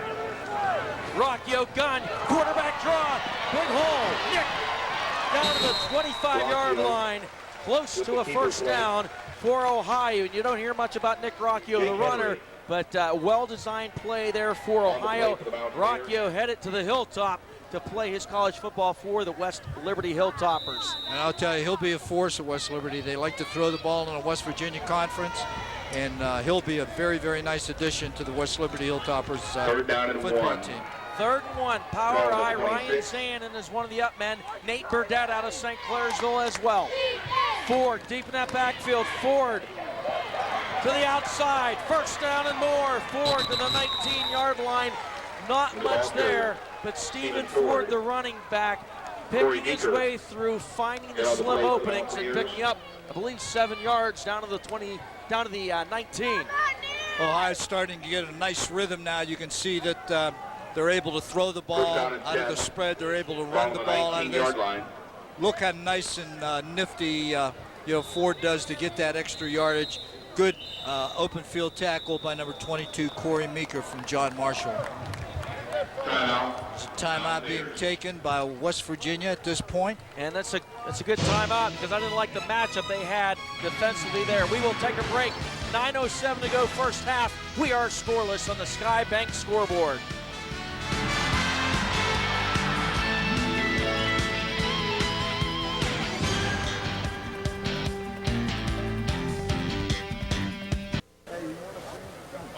First and 10 from the West Virginia 19, probably one of their best positions so far in this game. Talking to Coach McClean, what they're going to. Well, we're reading the defense, Bob, and we like to let them align. We're going to have a underneath route from Shoemaker. He should pick him up. He picked him up good. Thanks a lot, Coach. Underneath route to Shoemaker. You heard the coach say it. And incomplete intended for Steve Shoemaker. And when we talked about that earlier with the Ohio offense, Shoemaker is Barnesville's quarterback, East Liverpool's quarterback, Joey Wines, both of those guys wideouts tonight. So just to look at some of the weapons and athletes in that receiving core. Then you add guys that are track champions like Kaiser and Boougard. And you've got some quality players there. Ian Riddell, the outstanding running back, in at a wideout now as well for Ohio. Pump fake to Riddell. Shoemaker incomplete. That play was designed pretty nicely, but Shoemaker couldn't hang on to it. It was a little flat and up route by Shoemaker, who's the inside receiver, went flat, then took it upfield, got open. The wide receiver was pushing off. We're going to take a look at it right here. A little pump fake by Rocchio, and then he goes downfield. Right there, had good position on the defender, but just wasn't able to hang on. It's going to bring up 3rd and 10. Ohio has to do something right here, Don. They have to maintain possession of the ball, getting good protection for Rocchio, and they're in that spread offense again.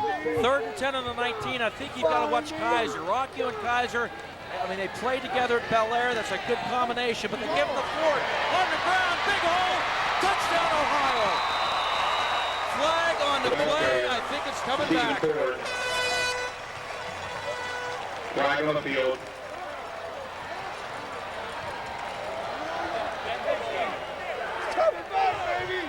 A hold on the near side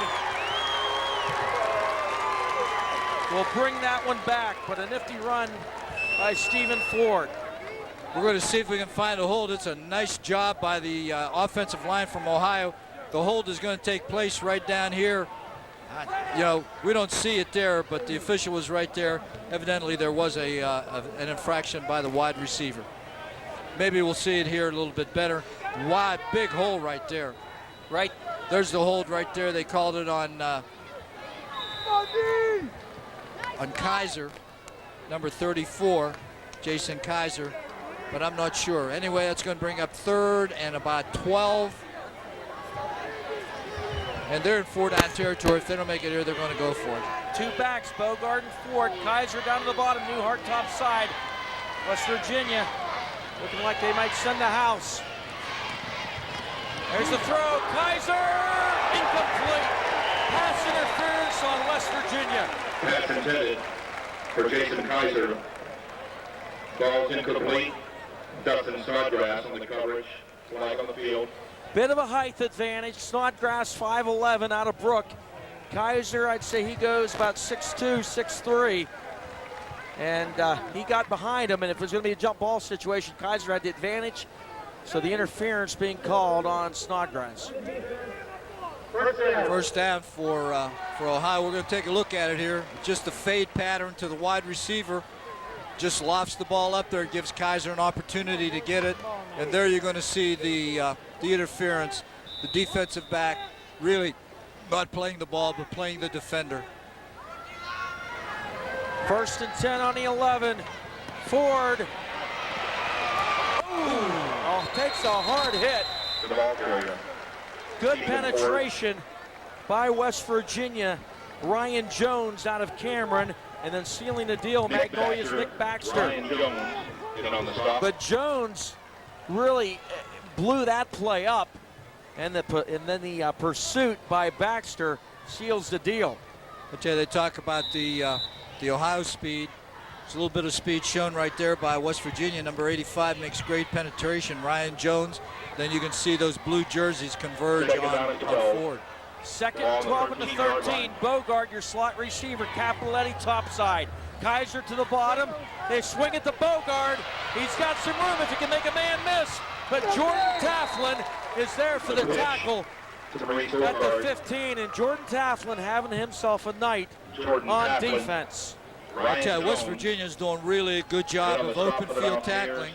You know, when you look at Boougard, and you look at Ford, these two guys can run. They got flat out great speed. They're very shifty.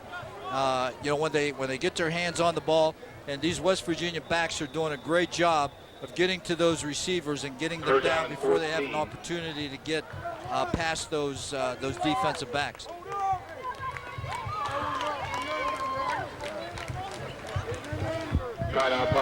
Also starting Thursday, August 2nd, if you're a Comcast digital cable customer, this broadcast can be replayed whenever you'd like, thanks to Comcast Video on Demand service. If you're not a Comcast digital customer, call 1-800-COMCAST or stop by a Comcast service center to ask how you can get on-demand access in your home. And tonight's game also on WTOV9.com. Ryan Recker, my good friend who broadcast this game with me and worked with me here at WTOV9 for a number of years, telling me he's going to be taking a look at it tonight in Tucson, Arizona. A number of other folks telling us as well that they're catching it on WTOV9.com. You know, Don, before the game, I ran into a friend of mine, Reverend Rob Rowe, who was minister at the New Somerset Christian Church, and he told me that his son, Tim, played in the 1990 OVAC game for West Virginia, and he wanted to thank WTOV for making it possible to watch tonight's game on the web. He's in Las Vegas right now, and he's coaching. He used to coach at Indian Creek and at Sandy Valley, and is now a guidance counselor for Clark County Schools in Nevada. Number of folks throughout the week emailing me, telling me they plan to watch this game on the WTOV9.com, and we definitely appreciate that. We're glad to bring it to you. Fumbled snap, and third fumbled snap tonight for Ohio. That's something they've got to get straightened out. Makes it a fourth and goal, or 4th and 14, back to about the 18. 4th and long. Here it is right here, and you can see the fumbled snap, and you know, just, you know, Ohio, you know, is hurting itself with the mistakes that they're making. You know, the penalties, two nice runs that were called back by penalties, by holding penalties in a secondary, 2 fumbled snaps. Now we're going to see a field goal of about 36 yards. Nick Perko on to attempt the kick, and the whistle blown. Flag on the field. I believe the long snapper is Bryant Cappelletti. That's a that's costly, delay of game. That's going to cost them 5.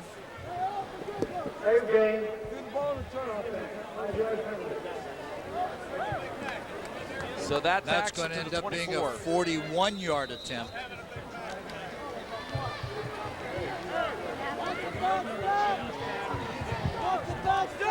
This would be a heck of a kick for Perko if he makes it. Rocchio with the hold. Snap, placement, kick. No good. Wide left. He had the distance, but wide to the left. We remain scoreless. You know, Don, for a soccer-style kicker, the right hash mark is the worst place for them to kick from. It's better for them to kick from the inside the hash marks or from the left hash mark especially, because it's real difficult for them not to be able to do that. Back to the Ohio sidelines, and my partner, Rob Metzger. Now look at it. I was down here. Visit the OVAC on the worldwide. Wasn't that great. It was kind of tilted not where you want it. It had a, of course, 41-yard kick, never easy. So we'll. And thanks a lot, Rob. First and 10 on their own 20-yard line. Ball on their own 20-yard line. For West Virginia. Up under center now. Low from Tyler. Justin Low on a quarterback handoff. Excuse me, still Simon Mozingo. The ball carrier, Jimmy Burris. Jimmy Burris on a carry. Injured player down on the field. An official timeout on the field. For Ohio. Can't quite see the number. Looks like it. I think it's Eric D'Agosta out of East Liverpool. Ladies and gentlemen, this reminder about the inaugural Traders go out to take a look at him. 6:25 to go here in the first half. We are scoreless. August 17th and 18th. Contact any of the participating schools or log on to the World Wide Web at ovjamboree.com for ticketing information. There you see top of the screen, the injured player, defensive lineman Eric D'Agosta for Ohio. He is being attended to. They're looking at either his right ankle or his right knee, Don. And we certainly hope that he isn't injured too seriously. He's played really a great game down in the trenches for that Ohio defense. Let's head down to the sideline on Ohio's sideline and check in with Natalie Pascarella. At OVAC.org. Thank you.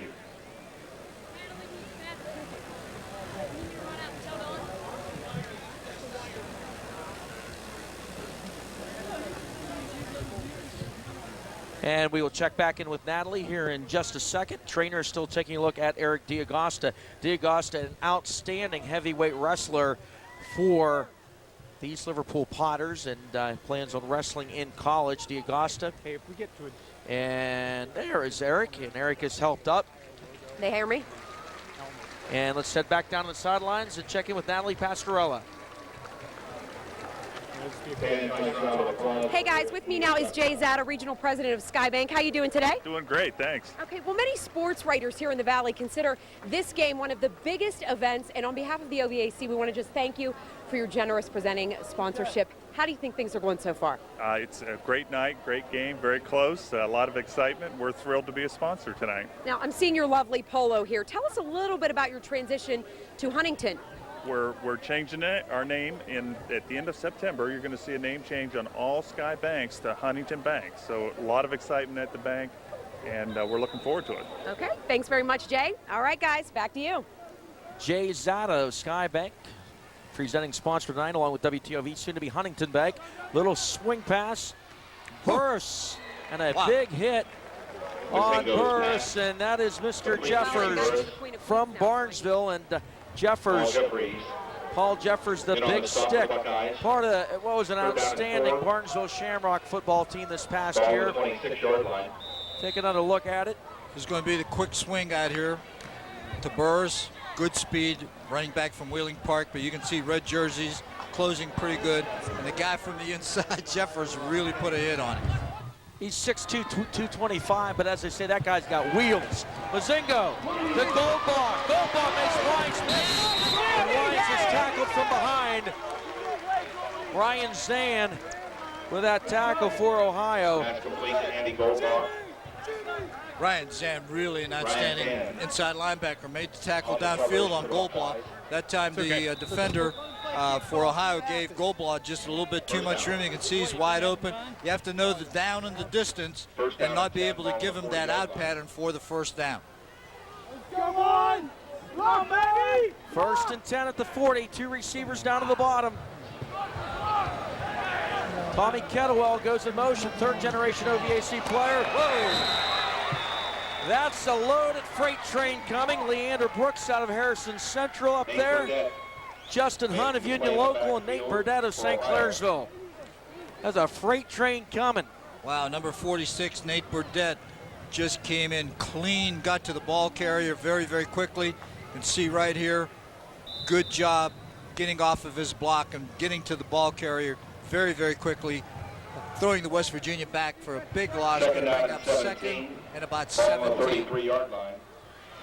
A.J. Gordon, 6'3", wide out for Bishop Donnie. Now Jackson on the bottom. Flag on the play. I think you have movement on West Virginia. 5-yard penalty. That'll back him up 5 yards for procedure. It's going to bring up second and 22 now. And just a little movement prior to the snap is going to set West Virginia back. Coach, I'm surprised scoreless this far into the ball game. I am too. You know, both teams have moved the ball a little bit during this first half, but mistakes have kept both teams out of the end zone. 2nd and 22, Kettlewell into motion. High snap, Mozingo rolling to the bottom. Screen, burst. Jeffers. Mr. Jeffers can move. The ball carrier. You want to talk about backside pursuit and running down running backs and making tackles. Jeffers can do it. He's never out of a play. He did a great job, and you can see here that Ohio's defense moves fairly well. You can see Jeffers and also number 99 Merch from Bellaire getting over there along with number 58, and that's Jordan Traylinek. Ryan Merch of Martin's Ferry teaming up there on that tackle. Tom Kettlewell checks out, makes it 3rd and 20. Goal ball top side. 2 receivers down to the bottom. Dotson from Tyler, that slot. Pressure on Mozingo. Up for grabs. And it is out of bounds, but flying in there, Justin Hunt out of Union Local, pushing Mozingo out of the pocket. And he's lucky. He wanted to throw it out of bounds, but he was lucky it didn't get picked off. Flag on the play. I don't know if they're going to call grounding here or what. He was outside of the pocket. Yeah, they're going to wave it off. He was under pressure, threw the ball out of bounds, did a good job of throwing it away, not trying to force anything in. Good coverage by that secondary. But the important thing was he was under a lot of heat from that Ohio defense. The lone D-back, Matt Deal. Let's see if Ohio can get some pressure on the punter. I tell you what, Jeffers and Merch up on that top side. You want to keep an eye on them. Ryan Zann on the bottom. Boougard back deep to receive. Yep. Merch got in there, but not close enough. Short punt. It's going to take a big roll for West Virginia. Down to the 21-yard line, and that is where Ohio will take over. Sunday Night Football on NBC and WTOV9. The premier primetime game of the week begins September 6th right here on WTOV9. Football Night in America opens tonight each Sunday at 7, followed by the best NFL schedule on television only right here on WTOV9. Proud once again to bring you the National Football League. 1st and 10 on the 21. High school football here tonight. The Rudy Mumley OVAC Charity Football All-Star Classic. 2 running backs for Ohio. 1st and 10 on their own 21. Ford and Boougard. Little option. Throw to Boougard, and it looked ugly, but looking pretty decent there for a 7-yard pickup. And Rocchio was in a world of hurt thanks to Ryan Jones out of Cameron, but they made something positive out of what looked like a broken play. Well, I tell you, they're trying to run the option right here. A little fake right there. But you can see they play the option fairly well. Rocchio does a good job, just flips it out to Boougard. Boougard is able to find a little crease in there, get it upfield for a gain of about 7. Will bring up 2nd and 3. You talk about innovative playmaking. That was it. Up the middle, draw! Draw! 2nd and 3. West Virginia coaches scream and draw. Handoff Ford. 1st down and more to the 44-yard line. Stephen Ford. We got 1 timeout. We're down about 2:24 left to go in the game, Don. That's a 1st down, so the clock will stop until they get the chains placed. Ohio has 1 timeout left, and they have to be very, very selective as to where they're going to use it. On the 39-yard line.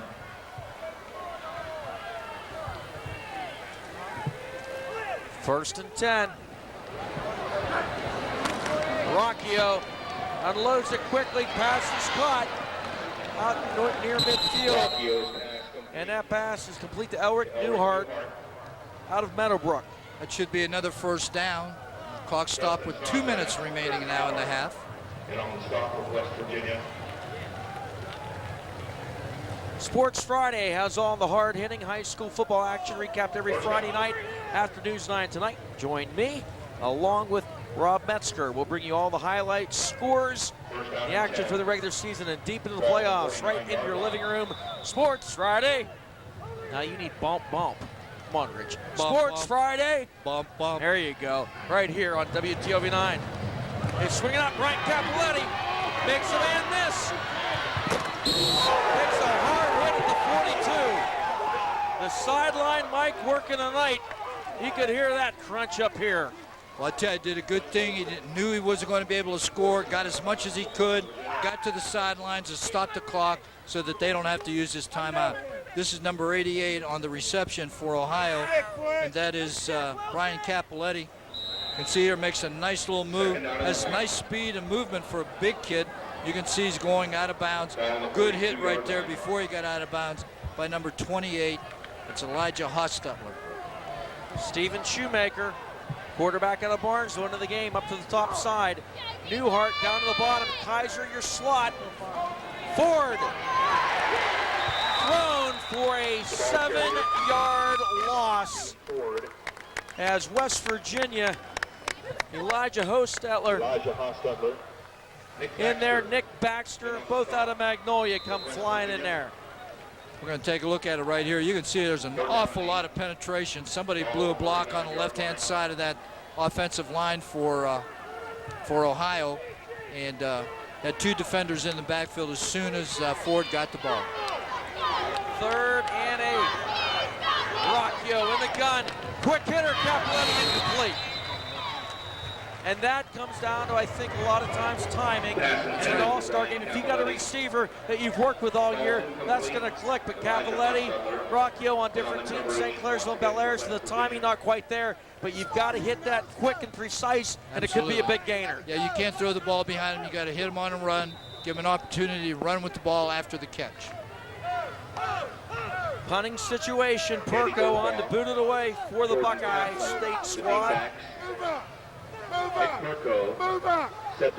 Here Coach Batton yelling, move up, move up. Could we see a fake? I saw them work on one in practice. Bad snap. And a huge break for West Virginia. Well, if they call that an incomplete pass, they got to bring it back to the line of scrimmage, which is about the 49-yard line. It was a forward pass. Forward pass, you try to get it to Leander Brooks out of Harrison. So with that, they saved a lot of yardage that they could have lost, but still a big break for West Virginia. Another look at it. Here it is. It's a low snap. Perko wasn't able to field it on the bounce, but I'll tell you, he does a good job here. Keeps his head instead of taking the loss, throws the ball forward. I'm telling you, I saw them run in practice a fake to Leander Brooks. It would not shock me if they were going to do that there, because the pass did go to Leander Brooks in practice when they did it. Mozingo to Andy Goldbaugh.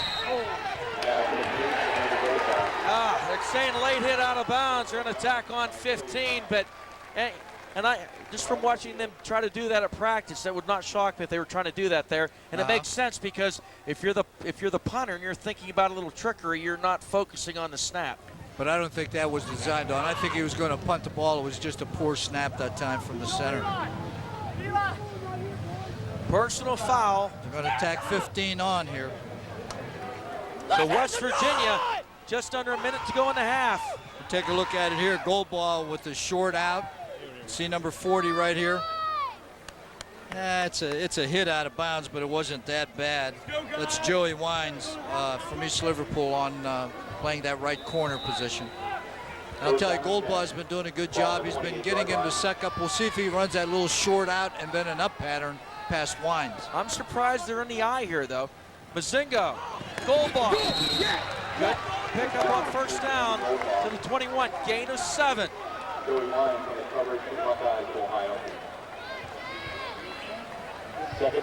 Last time they were in the red zone, they couldn't make it happen. Can they do it here? Smitty's Floors replay. This is just a 3-step drop. Makes it very, very difficult for the defenders to get to Mozingo. It's just taking a 3-step drop, either a hitch pattern or a not pattern. Goldbaugh's doing a good job, and he's working on Hines over there. Second down, Burris. Not much there. He's going to fight hard for maybe a yard or two. And I tell you, West Virginia's going to have to hurry up because they have no timeouts and they're under 40 seconds right now. Tyree Dunn, Paul Jeffers on the tackle. Third down. Mozingo spikes it.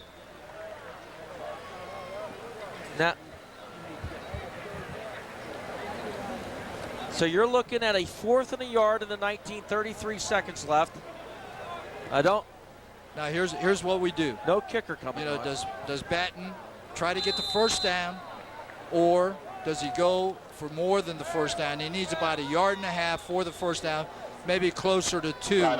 So he's got a decision to make here. Coach Batton has. So he's only got maybe 2-3 plays left at the most if he doesn't make it here on 4th down. Sky Bank, the official bank of the OVAC, is committed to the Ohio Valley and will soon bring West Virginia Derby preview show. Soon to be Huntington coming up August 3rd at 7:30 right here on WTOV9. The West Virginia Derby preview show. The end zone parking lot to receive your free giveaways. Eric, what do we have on the West Virginia sideline? You know what, I want to say a real quick hello. If we can swing around up here and look at these 2 young ladies. These are the Smith sisters. Their dad is in Okinawa, a major in the Marine Corps. They're from Glendale. Their dad's watching via WTOV9.com. Hello to Major Doug Smith. We want you to see your family and let you know they're enjoying a fantastic game. Back up to you, Don and Coach. Thanks a lot, Eric. Field goal. And they've got a good field goal kicker out of John Marshall, Matt Deal. This will be about a 37-yarder, Don. Now he's on the right. He's on the hash mark that gives him a good angle, and he certainly has the foot to make this. Matt Deal. The real deal.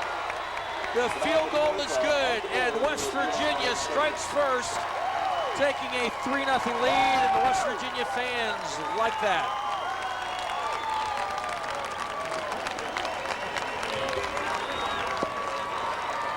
Tell you, Don, Ohio needs to wake up. This game is far from being over, but there's a little bit of momentum that has shifted over to the West Virginia side. They've been playing pretty good defense, and Ohio has been self-destructing by making penalties and making mistakes by fumbling the football. So they need to start making sure that they don't do those types of things. Where they're hurting themselves. Would like to thank the official football partners for their support. Watch for the new morning lineup coming this September on WTOV9. News 9 continues from 5 a.m. to 7 a.m., followed by 2 hours of Today, then live with Regis and Kelly. And that moves to 9 a.m., followed by 2 more hours of Today coming this fall on WTOV9. And Coach, I'll tell you, that's morning for me. I always see the Today Show. Drink my coffee, watch the Today Show. Great way to start the day. NBC and WTOV9. Always a big Regis and Kelly fan. You got to love Regis and his connections there with Lou Holtz, big friend of Lou Holtz, and always talk about East Liverpool and the Dean Martin Festival. Well, I get up earlier than you, Don, so I watch WTOV first thing in the morning. I don't get up that early. Here we go. Boougard on the return. And Boougard out to the 27-yard line. So let's see, 23 seconds to go in the half. Ohio with the football. Now if you're Ohio, do you just run off the clock and head to the locker room, or it's an all-star game and say, let's do something wild? Well, 23 seconds, they could get in maybe 3 plays. So, I don't think I'd be surprised if they sit on it. With the athletes that they have at the wideout positions and the speed that they have, I think they may try to go for something underneath. I'll tell you right now, West Virginia's in a 4-deep secondary. Boougard picks up the block from Wines. Mo out to the 37-yard line, so good gainer. He's got the first down, moving the sticks quickly. Clock at 16 seconds. They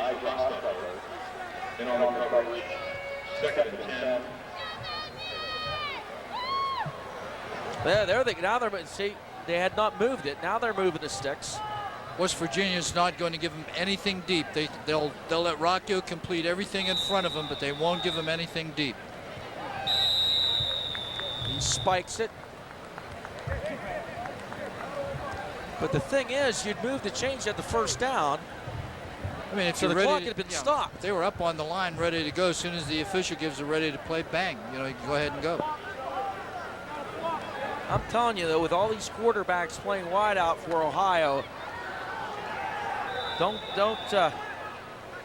forget a gadget player too. Okay, Boougard top side, and he's a guy that could flat out get behind everybody. Well, the defender's giving him a 15-yard cushion. Pass is caught out of the backfield. Kaiser. Get out of bounds. Get out of bounds.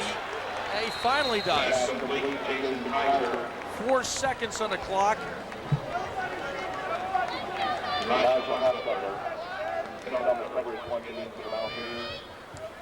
They've got time for one more play. Let's see if they go trips one way, try to throw the ball deep. A Hail Mary job. This would be a heck of a throw by Rocchio. It would probably be about, maybe about a 65-yard throw into the end zone. Ian Riddell top side. Kaiser up there as well. Boougard and Wines down to the bottom with Capoletti. Nick steps up, airs it out. Picked off. Dustin Snodgrass. Snodgrass, a lot of green. Trying to pick up a block. He's still going. Snodgrass to midfield. And that'll end the first half as West Virginia heads to the locker room with a 3-0 halftime lead. Let's head down to the sidelines and hear from Rob Metzger and Brett McClean. Coach, I know All-Star games are supposed to be fun, but is there an All-Star game pep talk when you're down 3-0 to West Virginia? Well, yeah, you got to do something. We move the ball up and down the field. We got to find a way to get in the end zone. We're excited about what's going on offensively. We're making plays, but we got to finish it, and we're not doing that right Is it now. the fundamentals, I guess, finishing things? Yeah, exactly. Okay, Coach, appreciate it. Thank you. Guys, back to you guys. Let's go over to Eric now. All right, we're here with Coach Mark Batton. Not bad, taking a lead into the second half. Yeah, that's high school sports all about momentum right here.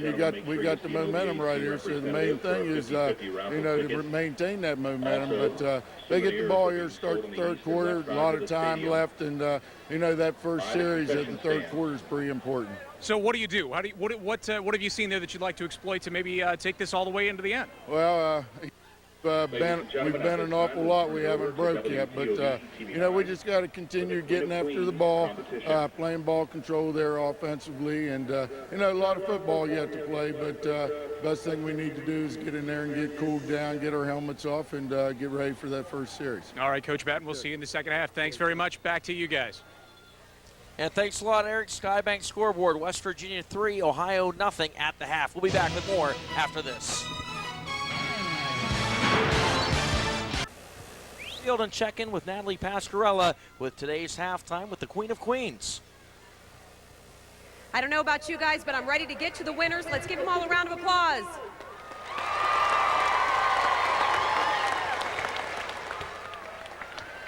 We will start off with Miss Congeniality, presented by Scott McKeats of Wheeling Hospital.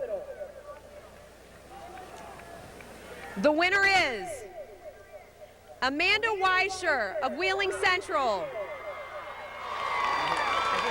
up here. Right up there. Turn, right there and turn and look it up.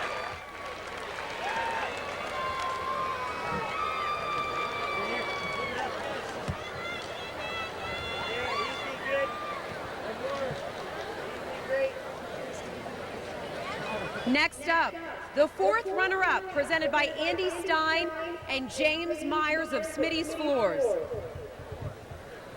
Fourth runner-up, Audrey Hayes, Caldwell.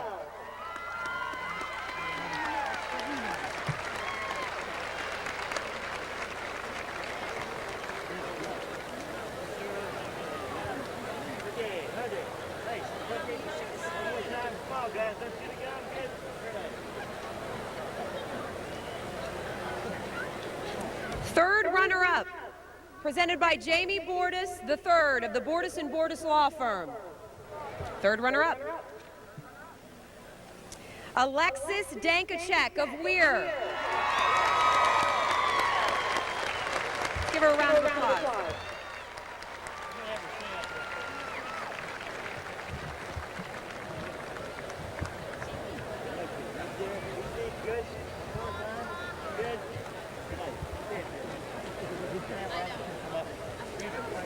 Second runner-up, presented by Bob Shappett and Ryan Jewell, the marketing representatives of the health plan. The winner is Hillary Freeland of John Marshall.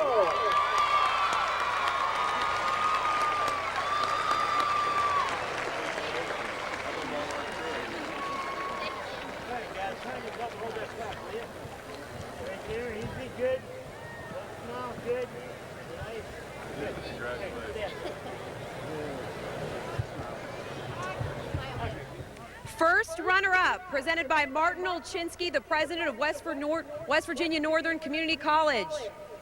First runner-up, Kylie Schaefer, Brooke High School.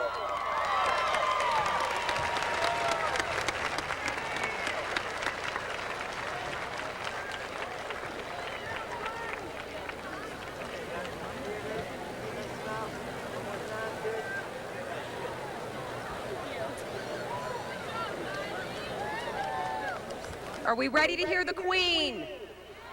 Come on, guys, let's hear it. Your 2007 OVAC Queen of Queen Award, presented by Jay Zada, the regional president of Skybank, and the Shriners' illustrious potentate, Jerry Wolf. The Queen. Corinne Torque, Wheeling Park High School.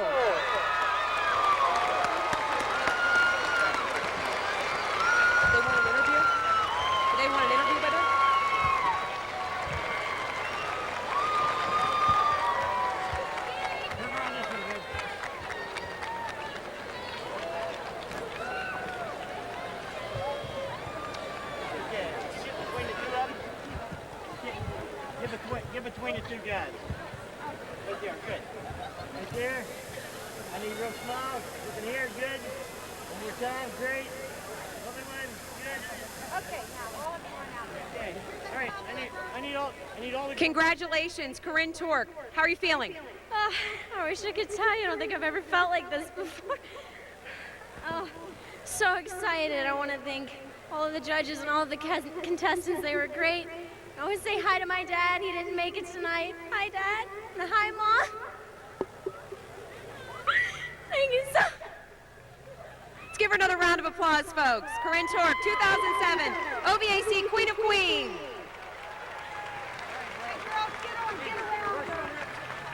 Both sides of her.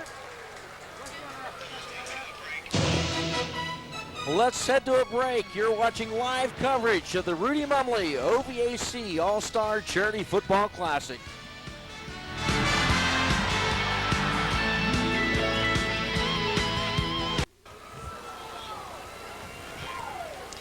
And welcome back to Wheeling Island Stadium, your Skybank scoreboard. West Virginia leading Ohio by the score of 3-0 at the half, and our halftime festivities continue with one of the great features of the OVAC All-Star game. It's the McDonald's All-Star Band, and special thanks to the band coordinator, Drew Meyer. Let's head down to the field and take a listen to the All-Star Band.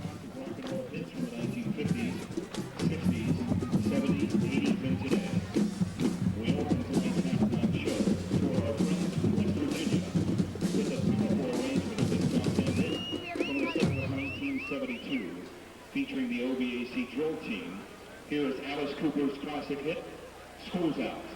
Now sit back and relax, and let us take you on a musical journey through time.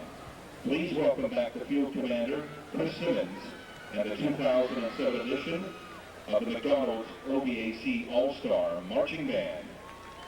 And a special welcome to Ronald McDonald.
The next stop in our journey will be 1980, when this classic hit was made popular by the group The Romantics. Feel free to have some fun. Clap along as we perform the classic rock anthem, What I Like About You.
Fans the now band that will now jump back in time to 1958 and check in with the legendary Chuck Berry.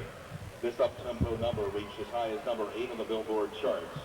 Featuring the OVAC drum line and the drill team once again, here is Johnny Be Good.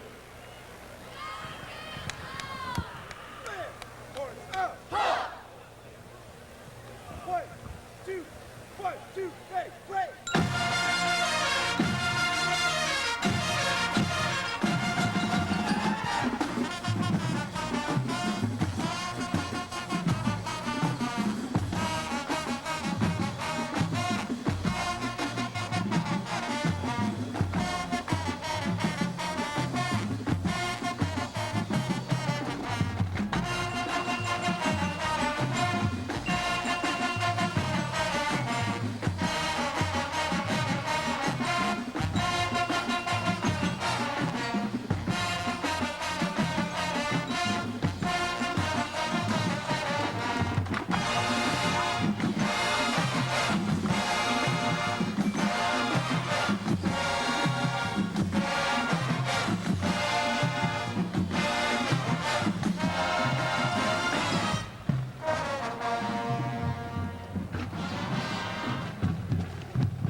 At this time, the OVAC band will again feature our drum section as we now move into position to perform towards our friends from Ohio.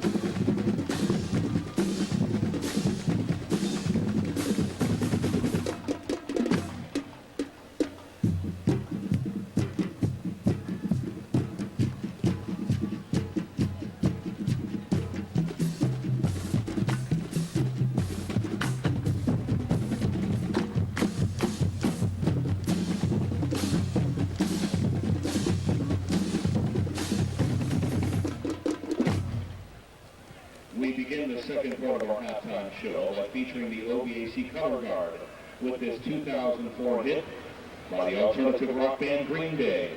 Here is Holiday.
The next stop on our journey through rock and roll history is 1983. The McDonald's OVAC All-Star Marching Band now presents this classic stadium rocker by the heavy metal band Riot Riot. Here is Come On Feel the Noise.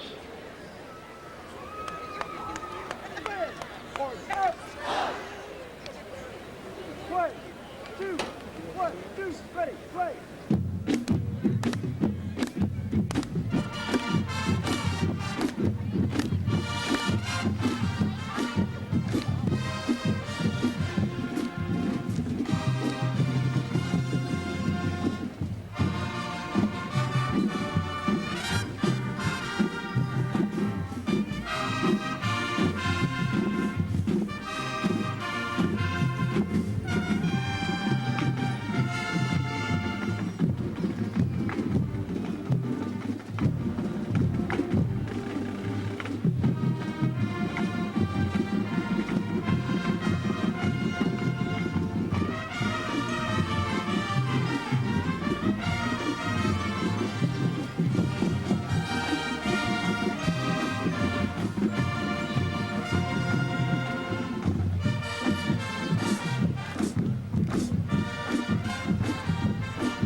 And now, ladies and gentlemen, the 2007 McDonald's OVAC All-Star Marching Band would like to bring our portion of the halftime ceremony to a close with this beautiful rock ballad by Smokey Robinson and the Miracles, which climbed into the Billboard Top 20 in 1965.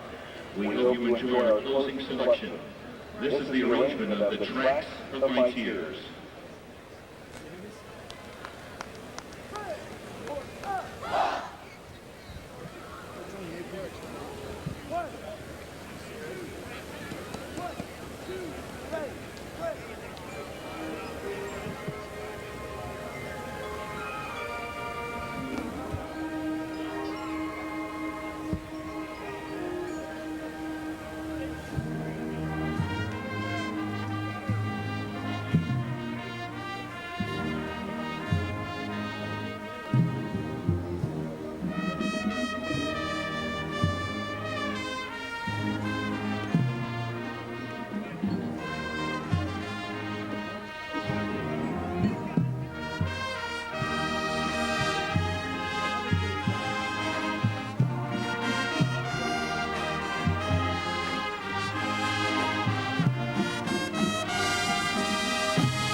2007 McDonald's OVAC All-Star Marching Band.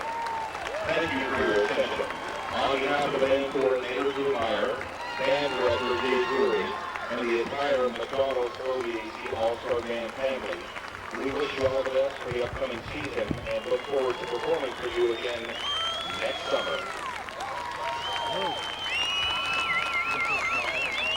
Ladies and gentlemen, also at this time, we'd like to direct your attention to the center of the field. It's time now for the 2007 McDonald's OVAC All-Star Scholarship. Just a few days ago, the judges unanimously selected from one of the local high schools the OVAC Band Scholarship. This award is being presented by Ronald McDonald and Ross Stoltz, the local owner of your local McDonald's. And the winner for 2007.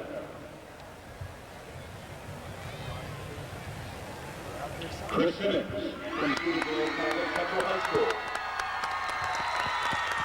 Chris Simmons, please step forward and accept your award.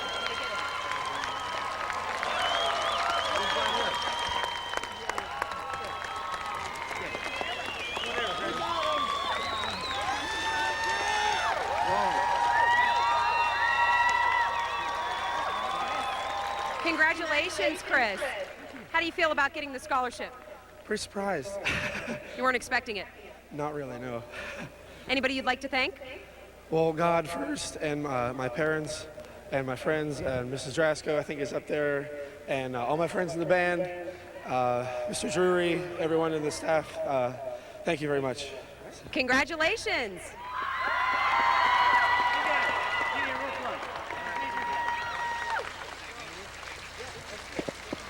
And that does it for our halftime festivities. We'll be back with the second half of action.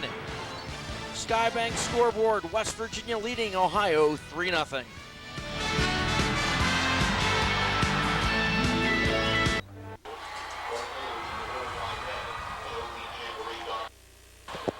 Information. We're set for the second half. Skybank scoreboard, West Virginia leading Ohio 3-0. Back down to the field, and Natalie Pascarella. Hey guys, I'm here with Ross Stoltz, owner of several area McDonald's. Tell us, why do you enjoy taking part every year? We've been doing this for about 25 years now. It's probably the best event that we sponsor, the best thing that we could be doing to give back to the Valley. It's fantastic every year. And you take part in the scholarships as well? Right. We are part of the presentation of the $1,000 scholarship to one member of the band every year. And we can't forget Ronald McDonald. Tell us why you enjoy taking part. This is the best event of the whole. I look forward to this every year. Ohio versus West Virginia show up just to watch the band. That's how good they are. Do you bring anybody some food? Well, you never know. You never know, when you win, you get hungry, you have to celebrate. Why not McDonald's? When you don't win, why not McDonald's? All right, I might have to stop there. You're making me hungry, all this McDonald's talk. All right, guys, back to you. Ronald looking good. I'm telling you, got to like that red hair and just letting it grow a little bit, though, Coach. Well, I'll tell you, that's the style nowadays. A little longer hair and I'll tell you, Ronald, I tell you what, he always stays in style. Ronald McDonald. Never changes. In the house tonight. Special thanks to the media partners of the 2007 Rudy Mumley OVAC All-Star Football Charity Classic, presented by WTOV9 and Skybank. WTOV9, Lamar, the Times Leader, the Intelligence and News Register, the Steubenville Herald-Star, and the Weirton Daily Times. And we're getting set for the second half of action. West Virginia leading 3-0. Let's take a look at those first half highlights in West Virginia. You take a look at Ohio taking the field, and then the Mountain State squad taking the field, coached by Mark Batton, and West Virginia comes out smoking. Mozingo looking deep, finding Andy Goldbaugh. Nice little move after the catch down inside the 5. But the Mountain State can't capitalize. Fumble on the play, Ryan Zann. Martin's Ferry had a huge first half on defense, capitalizes there. Jimmy Burse on the carry, but Jordan Traylinek with the tackle there for Bellaire. Bellaire's Traylinek trying the reverse, Andy Goldbaugh, and Goldbaugh nowhere to run, but Paul Jeffers tracks him down. Jeffers, another one of those Ohio defenders with a big half. Little swing pass here, big stick there for the Mountain State. TJ Osmond out of Oak Glen. Stephen Ford getting bottled up here. Number of West Virginia tacklers stopping Ford, then Matt Deal, the real deal. The field goal, the only points of the first half, and that is where we stand. West Virginia leading Ohio 3-0. Dustin Snodgrass closing out the half with the interception. So right now, Mo, as in momentum on the side of the Mountain State. And the thing with West Virginia, you always hear about West Virginia coming into the game with that underdog, but sometimes in all-star games, motivation is a big thing, a key thing, and that underdog role always gives West Virginia that motivation where they come out just slinging. Well, you know, Don, Ohio moved the ball well in the first half. You know, they hurt themselves a few times with penalties and fumbles, but you know, give that West Virginia team credit. They've done a good job defensively. They've kept Ohio from making the big play with their big players from Ohio, and offensively they've been able to do just enough to get 3 points on the board and keep the lead at 3-0. So they're doing a good job defensively, and offensively they're doing pretty good as well. Well, the big turning point though came after that fumble. Ohio had a nice long drive, and they got bottled up down in the red zone and didn't get anything out of it. That was huge for West Virginia. And Ohio with a couple of costly penalties. They had a Stephen Ford touchdown called back because of a hold, and on the field goal drive, there was a personal foul that added a huge 15 yards that allowed them to get into field goal range. So West Virginia with that 3-0 lead. In addition to that, if you'll recall, Don, when Ohio was punting late in the the quarter there, they took a 5-yard delay of game penalty for some reason, which forced them to punt the ball out of their own end zone and gave pretty good field position to West Virginia. West Virginia has had some decent field position in this game. They just haven't been able to make the big plays, but they did enough at the end of the half to move the ball down in position for Deal to kick the field goal. Interesting that it's a 3-0 game when you take this into fact.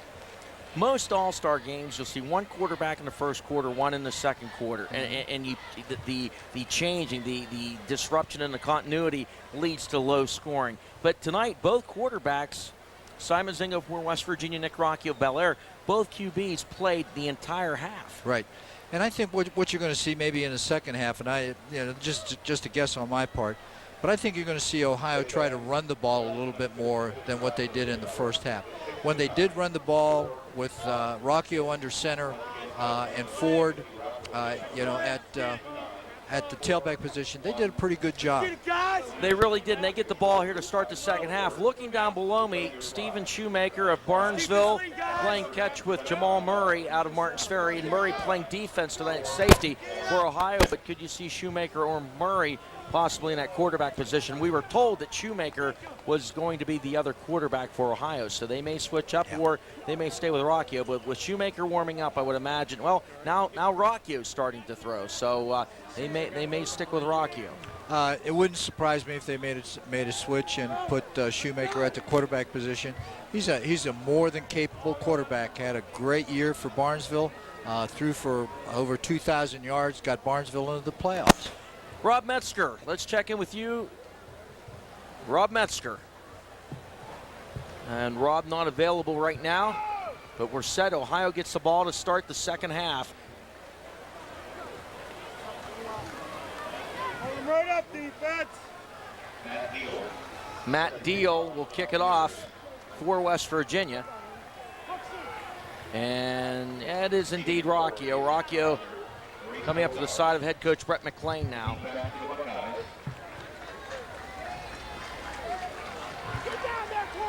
So they've got some speed in that 3 deep for Ohio.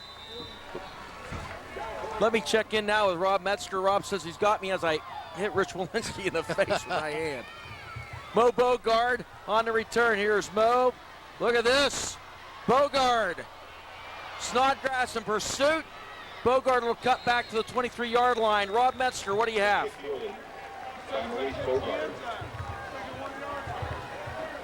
Elijah Hostetler and on the stop. The Buckeyes, they'll take over. Rob's mic. Rob needs to put his mic on after the half, so we'll check that out. Here is Ohio on the offensive end. 1st and 10 on their own 23 to start the second half. And it is indeed Rocchio.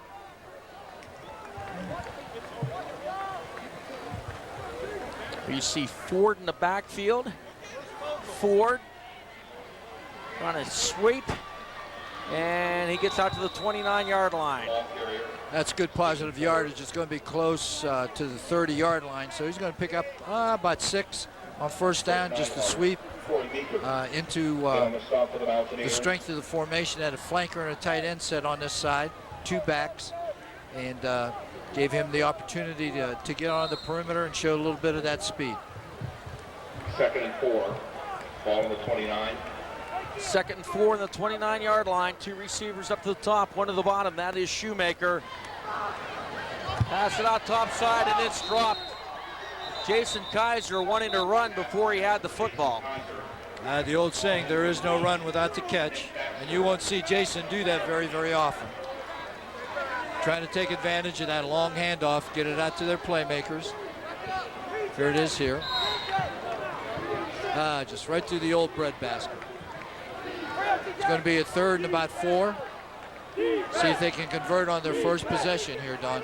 Nate Burdett in as the protector beside Rocchio on the bottom side.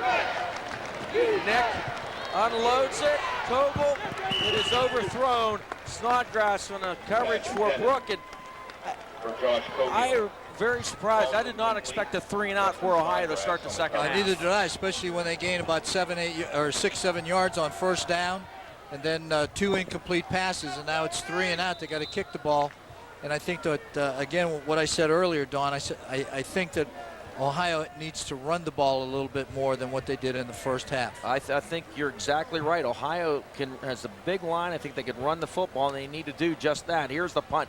Oh, that's a beauty. That's a dandy. Goal ball calls for a fair catch and takes a West Virginia bounce, and they'll take over. Pretty good field position on their own 38-yard line. Tucker!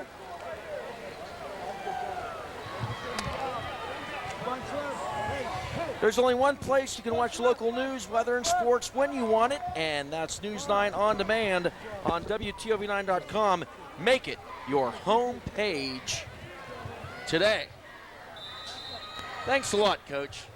Little inside TV stuff here. It was pitch black, and Coach Walensky went back to the back of the press box and turned on a light. Okay, After he watched me struggle trying to read in the dark. Out of the gun, Mozingo. They swing it out. He's got a man. Corey Meeker. I tell you, Meeker fights for some hard yardage. Gained about 3 yards. And these two, if you saw the pregame show, as Corey Meeker says, Cy and I have been throwing footballs to each other since kindergarten. They go way back. Right here, just a little swing pass out here to Meeker. Good pursuit by Ohio, but Meeker makes a nice move right here and able to get it upfield for some positive yardage. It's a gain of about 2. It's going to bring up 2nd and 8. Ball on the 41-yard line. I formation, Heinbaugh, the up back. Brandon Tucker, the tailback. Here's Tucker. Tucker! First down. Good hard run for Brandon Tucker. That may be West Virginia's best running play of the night. And how many times have you seen him do that for Wheeling Central over the course of his career, Don? Such a tough inside runner out of that wing tee that Central Catholic runs so much. Here's a look on it right here. Just a blast play over the right side. Good blocking by that offensive line. And you can see number 46 for Ohio. That's Jordan Traylinek. But they're adapting to the personnel. Some of the smaller unit is in there now for Ohio. James Burst now trying to go to the outside. Watching practice, there were the 3 different sets of combinations up front, and a lot of it was based on size and speed. They called them squirrels, rabbits, and oxen. Just watching practice, the sets and the terminology they used with the player groupings they were using. And Matt Ishii on one of these smaller groups, he's out of Monroe Central, down at that nose, and seeing the personnel grouping out there, it was a good idea to go and attack and try to run the ball up the middle on that first down play. As you see, kind of this must be the rabbit group, more the smaller group out there for speed with the way West Virginia's been trying to spread things out. Mozingo to Goalbaugh. And Goldbaugh to the 46. I tell you, Mozingo did a good job that time. There was a blitz coming from Ohio to the side that he was rolling out to. Goldbaugh noticed that, was able to pull up, find the open area. Mozingo got him the ball. Good gain. It's going to bring up 3rd and maybe about 5. Here we'll take a look at it, Don. You can see here he is rolling out here. Pretty good blocking. You can see he gets the ball, rid of the ball rather quickly. It's not a pretty pass, but at least it's on target, and Goldbaugh is able to get some positive yards. 3rd and 5. Trips top side. I like the numbers for West Virginia up there. Side gets brought down, and we mentioned him, and he comes up with the big play. Excuse me, it's Jordan Traylinek, but Matt Ishii out of Monroe Central as well. That quickness there for Ohio on that defensive front. Good job. Good job that time. Gordon Traylinek, you can see, making good penetration, is able to get to Mozingo very, very quickly. Thrown for a big loss. It's going to bring up 4th and probably around 18. And Ryan Merchant there as well. So Matt Deal on to punt. Boougard back on his own 25-yard line. And pressure from the outside a couple of times. A Deal. Nice high kick. Huge bounce for Ohio. That thing came back about 10 yards. They'll be on their own 39. Just underway in the second half. Take over. First down and 10. 8:08 to go. OVAC Sports Museum at Wheeling West Banco Arena. Absolutely, there it is. Anybody that has any memorabilia that'd like to donate to that museum can probably get a hold of Tom Radizak. Absolutely, Tom at OVAC.org. Stephen Ford snowed under, a gain of a yard. Ball carrier, Stephen Ford. Stephen Ford doesn't have too much running room out of that shotgun formation. Most of their running plays, Don, so far have been to the left of their formation, running toward Ryan Kuzakowski, the big offensive tackle from Catholic Central, Steubenville Catholic Central, on that side. Here they are again. 2nd and 7. Boougard on the handoff. Boougard across midfield, down to the 42-yard line, and the big red wide receiver, a nifty run out of the backfield. I'll tell you, for being a wide receiver, he sure is looking good running the football from the backfield. It's that just that power off tackle. You can see some real good blocking. Then he makes a nice cut here. Has great vision, as you can see, for a wide receiver. And of course, he does a great job running the football. Coach, that was designed to go outside. He read the blocking, saw the hole in the inside, and good vision for Boougard. Here is Ford. He gets down to the 38, and this is what you expect to see for Ohio. Right. Grind it out, run the football. Right, and they have 2 very, very quick backs in there. And what Ohio... Let's check down with Rob Metzger on the Ohio sideline.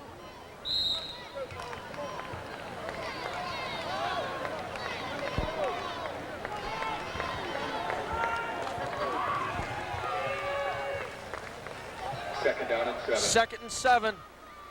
Rocchio. Boougard out of the backfield, makes a nifty catch. Looking for the sticks. He's going to be whipped down about 2 yards shy of the first down, but he is so quick coming out of that backfield. Well, I tell you, he sure is. He's he's such a weapon, either running the ball or catching the ball. Every time you get the ball into his hands, it's just like electricity. But I'll tell you this, West Virginia's not doing a bad job of containing the speed of Ford and Boougard in this ball game. They haven't given up the big play to either one of them. 3rd and 3. Trips to the bottom, Ford's that sidecar. Rocchio gets brought down for the loss, and for West Virginia, Pat Orman out of Lindsley. Tell you, Orman. Let's head to the West Virginia sideline and Eric Miner. Hey, Don. Hey, Coach. I wanted you to take a close look at the helmet of number 29 for West Virginia, T.J. Osmond from Oak Glen. If you look closely on the back left side of his helmet, he's got a Martin's Ferry Purple Rider horseshoe on there. A real display of sportsmanship by Osmond. He's been laying some pretty heavy hits out there on the Ohio side, but he's got some friends in Ferry, and he's wearing the purple horseshoe for them tonight. Yeah, Back up to you guys. I thought you just kept the decals within state. Here is Rocchio down the middle. Boougard incomplete. Pass underthrown a bit, Coach. I tell you, Boougard had a step on a defender, and had he completed that, they would have had the first down and very potentially a touchdown as well. We'll take a look at it. There's a fake, but you can see right here there's heat coming on him, and the ball was not thrown too badly. Boougard had a shot at it, but just wasn't able to handle it. Falls incomplete. West Virginia takes over at their own 39-yard line. Again, good defense by West Virginia that time. They're sucking it up. They're doing a good job. Ball on the 39. First down play for West Virginia. Brandon Tucker.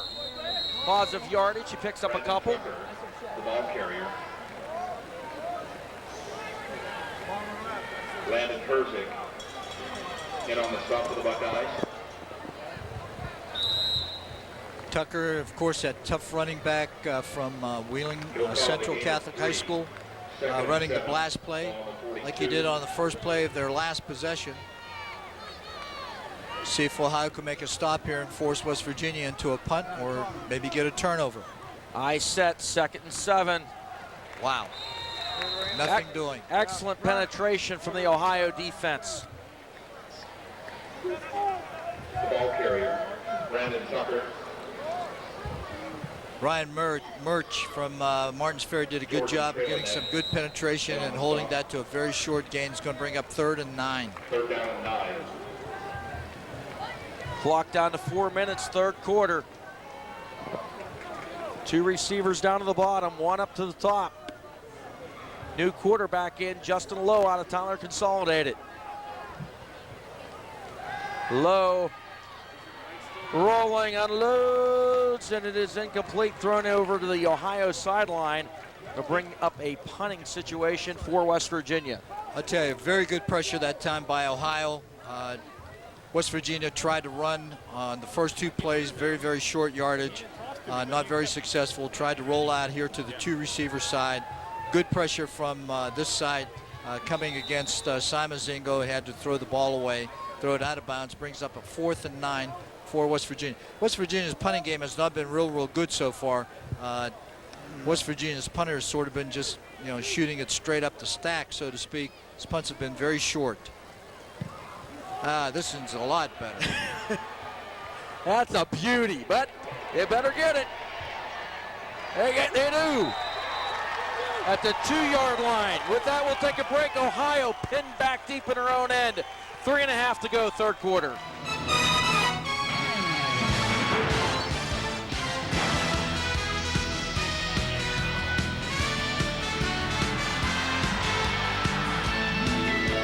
Welcome back to the 62nd annual Rudy Mumley OVAC All-Star Football Charity Classic. 3-0 West Virginia with the lead. 3 minutes and 34 seconds left here in the 3rd quarter. Quick update on the injuries. East Liverpool's Eric DeAgosta hurt his ankle in that late in the first half. They said they were going to reevaluate him. Well, he has taken the shoulder pads off. He is on the bench, iced up right now. So unfortunately, I don't think we'll see him again. I know he looks pretty upset, but I'm sure it'd make him a lot happier if his Ohio teammates could pick him up and pick up a win. Back to you guys. That's Rob Metzger with the Wheeling Hospital injury report, and we've got, I believe, a safety. Nope. No, they're not getting it to the game progress. Yep. Just across the goal line. Good stop, nevertheless, though, by West Virginia. Another look at it, Coach. Okay, here we go. It's out of the I formation, and you can see real hard coming from the outside, number 33 for West Virginia, and I think it's the young man from Weir, Dave Rosici, and did a good job of stopping him for a loss, so it's going to bring up 2nd and about 12. Rocchio looking to put it up. Kaiser's got a step, and you're going to have interference. Yep. Same play earlier they tried in the end zone with Kaiser matched up with a shorter Snodgrass, and once again the same result with the interference. Here he goes right here. Snodgrass doing a good job. He's sticking with him. But when the ball is up in the air, as you can see right here, Kaiser has a shot at it. And again, Snodgrass is playing the receiver and not playing the ball. That's pass interference. Never turn to look at the football. Never turn to look at the football or make a play on the football. Because you're right, Coach. He's been both of those plays. He was step for step. He was with them. I'll tell you, he's done a good job of running with these wide receivers from Ohio, as both corners have done a good job.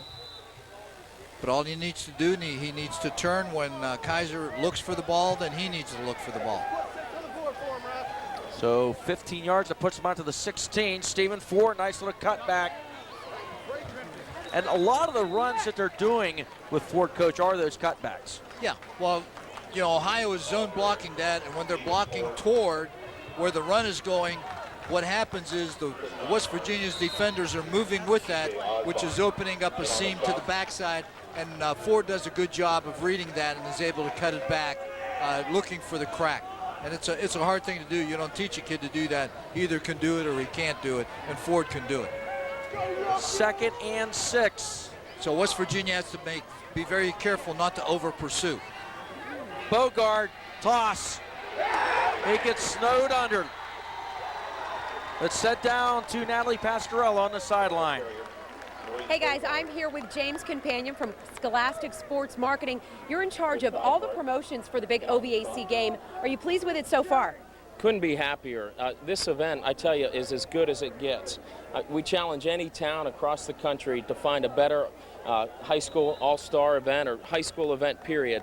We challenge you to find a better one than this. It's fantastic. We're just so happy to be a part of it. Okay, so tell me, you have another big event coming up. Tell us a little bit about that. We do. A lot of hungry high school football fans around here. And in 2 weeks, for the first time ever, we're bringing the Wheeling Hospital High School Football and Band Jamboree to the Ohio Valley. It's modeled after a successful event that we're convinced, without a doubt, it's going to work really well here. All right, we'll be looking forward to that. Thanks, James. Back to you guys. Big play there, down, out, and up. Rocchio to Jason Kaiser. It was a great throw and a great catch because they were in double coverage. They were in that two-deep defense, and the safety came over, and you can see the ball is going to be thrown perfectly right here. And what a great catch by Kaiser in between two defenders. Trips topside, the inside man is Boougard. Now, they've got a linebacker out on him. Reverse. Boougard to the 40. No. To the 50. Boougard to the 48-yard line. Huge gainer in the West Virginia territory. Now, he ran a play like that against Beaver Local for a huge gainer in the regular season, and they get one there. Big pickup, another first down for Ohio.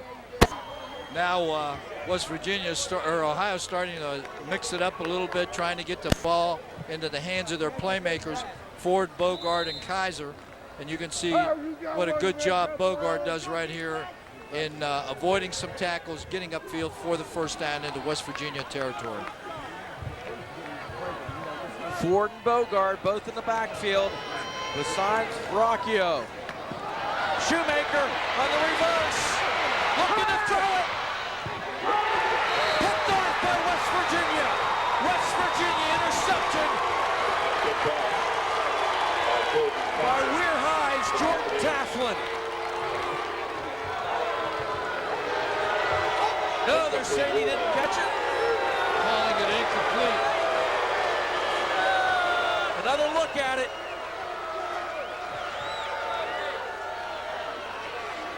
I tell you, great pressure right there, as you can see from number 66 for West Virginia, doing a good job. It's Jake Henry.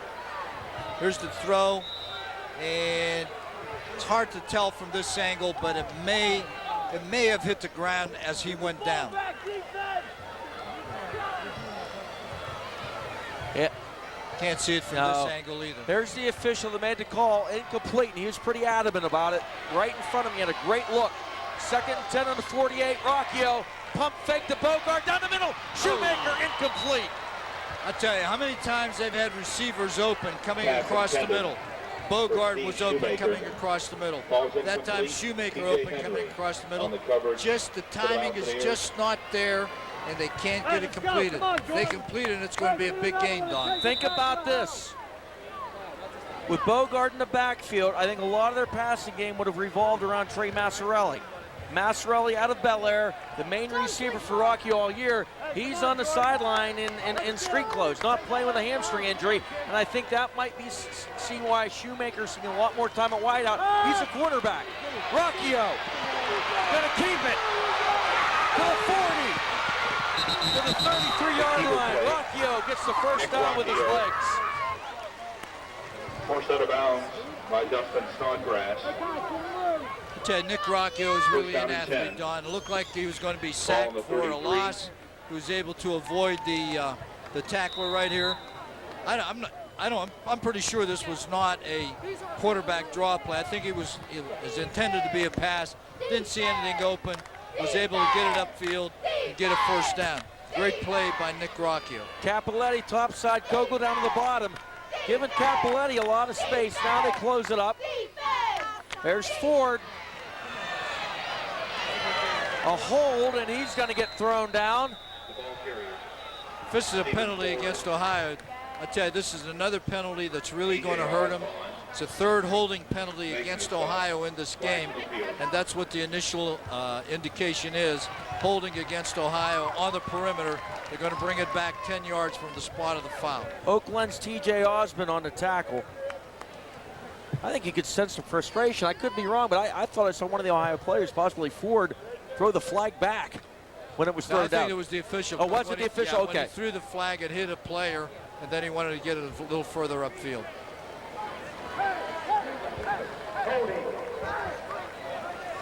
Boy, I can't recall an OVAC game this low scoring in recent memory. 13-7 in 2000. You'd have to go back a few years, I think, Don. 14-6 in 86, 53, it was 7-0, 8-0 in 75. Doesn't happen very often. Rocchio in the gun, plenty of time, in and out of the hands of the tight end, Ryan Murch of Martins Ferry. And again, the middle is open against this West Virginia defense, but Rocchio just can't seem to get the ball to his receivers. On the coverage for the Mountaineers.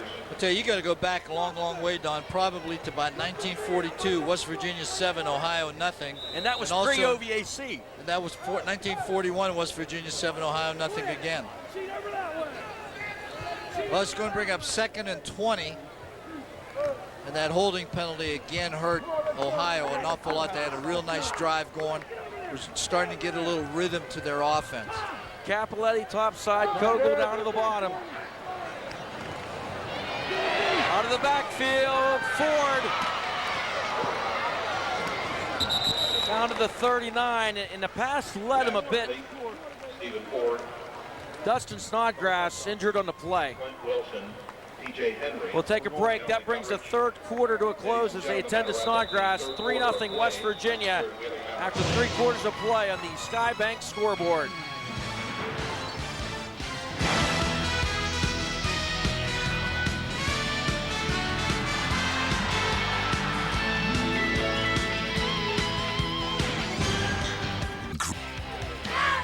We're set for the final quarter of play here in the 2007 Rudy Mumley OVAC All-Star Charity Football Classic presented by WTOV9 and Skybank, and a big crowd on hand.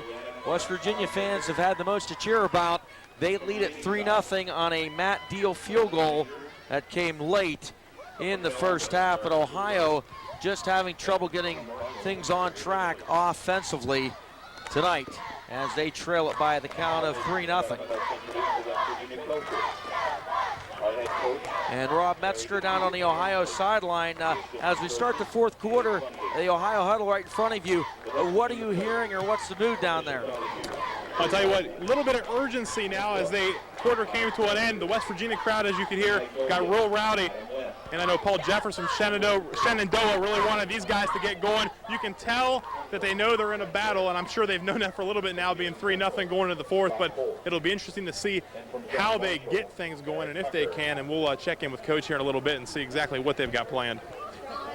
And West Virginia coach Walensky, defensively, I think he might underrate the job they've done so far. They've really attacked and put the heat on Rocchio. They have, and they've done a good job against Ohio's running game. Although, you know, Ford and Boougard have been able to gain some nice runs, 12, 15 yards. They haven't given up the big run, the big play, either in the running game or in the passing game. So you got to give credit to this West Virginia defense. They've bent a little bit, but they haven't broken. They haven't given up the big play. On the other hand, Ohio has hurt themselves a little bit by the penalties that they've taken in this ball game, and the mistakes that they've made in fumbling the football away. 10-year reunion players being honored on midfield as we check things out at the moment. Let's head down to Natalie Pasquarella. Ben McFarland. Hi, guys. From Steubenville. Andy, which one's James? Giovanni Andy, Black. nice to meet you. Come over here. And from Steubenville Catholic Central, Jason Golick. Here, Ladies and gentlemen, a nice round of applause for our returning I'm here with players. Andy Stein and James Myers, representatives for Smitty's Carpets. Now, I hear that you guys actually have a lot to do with the OVAC. You're really big into the OVAC wrestling. Tell us a little bit about why you think this organization is so great. I mean, OVAC wrestling, Smitty does a lot for OVAC wrestling, help us out in the summer and stuff, summer wrestling. He's a good guy. And So we're talking football today, but you guys were actually involved in the wrestling part of it. Why do you think this organization is so important to the students? OVAC, if anyone already knows, it's the largest conference in the United States. So that's a big thing for this community, and being involved in it, it's just been a big help for me. A lot of people know me anywhere I go. They see me all the time. They always say hi, so that's a good thing. All right. Well, thank you guys very much. Guys, back to you. And James Myers will wrestle in college, and he's a guy that could very easily be on this team for Ohio, an outstanding running back and linebacker for coaching Andrew Connors, Indian Creek Redskins. And you see the players here involved with the 10-year reunion down on the field. And that is one of the great things with the OVAC All-Star game is guys meet guys, become friends for life through the OVAC All-Star game. WTOV9 Game of the Week schedule, we take a look at it. Indian Creek at Steubenville Big Red, your opener. East Liverpool at Beaver Local. Carrollton at New Philadelphia. St.Clairsville at Union Local. Steubenville Central, Wheeling Central. Steubenville Central, Edison. Shadyside, Wheeling Central. Beaver Local at Big Red. Oakland and Buckeye. That takes you through September to the 29th. Toronto at Steubenville Central. Then Harrison, Buckeye, Big Red Park. Brooke, Weir High, Magnolia, Barnesville, Donahue, Madonna, J.M. and Park, and Martins Ferry and Bellaire. A couple of big rivalry games to close out the schedule there at the end of October. And the fans on their feet as we get set for the final quarter. A big play here. 3rd and 13 at the West Virginia 38 for Ohio. Nick Rocchio looking for Kaiser on the slant.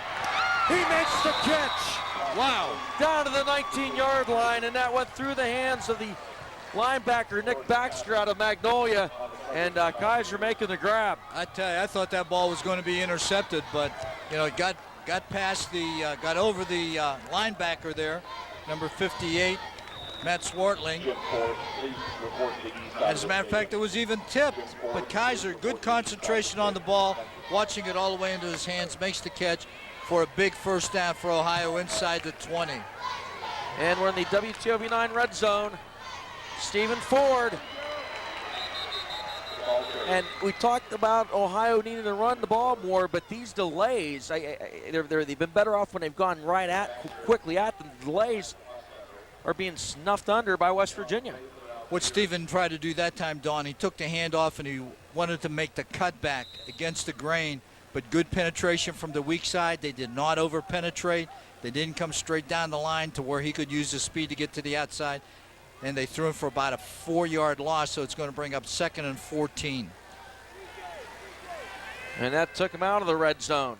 Boougard and Ford, your running backs. Pump fake, out and up. Picked off. Here come the Mountaineers of West Virginia back the other way with the interception. And that interception, Clint Wilson out of Bishop Donahue. The flag is on the run back, but Wilson with the pick. And I think the deal was, I think Elric Newhart Rocchio was expecting to turn to the outside. He turned to the inside, and that looked a lot like one of those Neil O'Donnell passes in the Super Bowl a few years back. You're absolutely right, Don. It was a flat and an up route, and he threw to a spot. The receiver was not there. There was a miscommunication between them, and as a result, interception for West Virginia. Ball played very, very well by the corner on that side. And you remember that's where Snodgrass played. He got hurt on the last play of the quarter and was not in there, so good job. This penalty is against Ohio. On the run back, but it's not on West Virginia, it's on Ohio. Did you catch, was it a personal foul, or what was the call? I didn't see the call by the official. Give us some love, baby! You can see right here, right into the hands of the defender.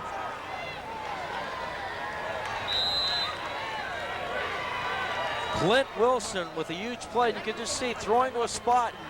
Wilson was there. The gun, Mozingo, pump fake. He's got pressure. The unload. Brandon Tucker gets pumped for a yard loss the moment he caught the ball. A huge stick for Matt Zook. And Zook out of Buckeye Local. Matt Zook.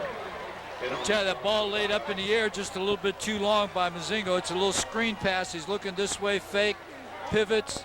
There's the throw right there. The ball hangs a little bit, boom.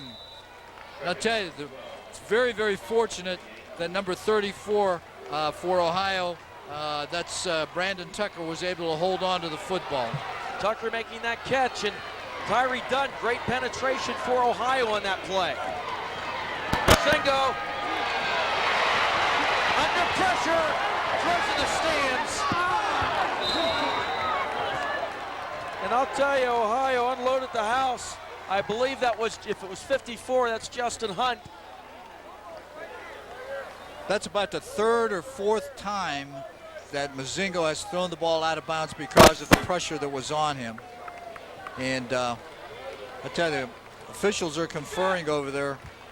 You'll recall the one time, Don, when he threw it out of bounds. Yeah, the official threw a flag for intentional grounding, and the referee waved it off because he was under pressure and outside the pocket, throwing it out of bounds. 3rd and 12. The ball at the 48 of Ohio. And you just have to feel that West Virginia is going to need a touchdown, Coach, to win this game. Yep. Tucker, the sidecar. Goal ball up to that top side. Now Tucker is deep in the backfield by himself. One back set. Double tight. Here comes goal ball in motion down to the bottom. Mozingo trying to set up the screen, but nobody's open. Fires it downfield behind the secondary. West, incomplete. Incomplete. Pass intended for Nathan West. Ball's incomplete. Jason Kaiser. I tell you, when he starts scrambling around like that, you know, the guys in the defensive secondary, Don, cannot watch the quarterback. They have to stay with their receiver that's in their zone, because if they start eyeballing the quarterback, that receiver's going to get by him, and that's exactly what happened right there with Nathan West. Now, Coach, at first I said a screen to look like a screen because it was Ohio with a jailbreaking in that backfield, but no, I don't think it was. It wasn't a screen. I mean, Ohio just off the ball, flying into that backfield. Here is Deal.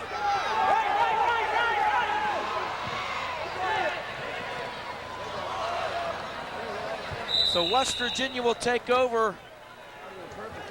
Back to Ohio is going to take over on their own 25-yard line. We'll take a break. 9.5 to go in the ball game.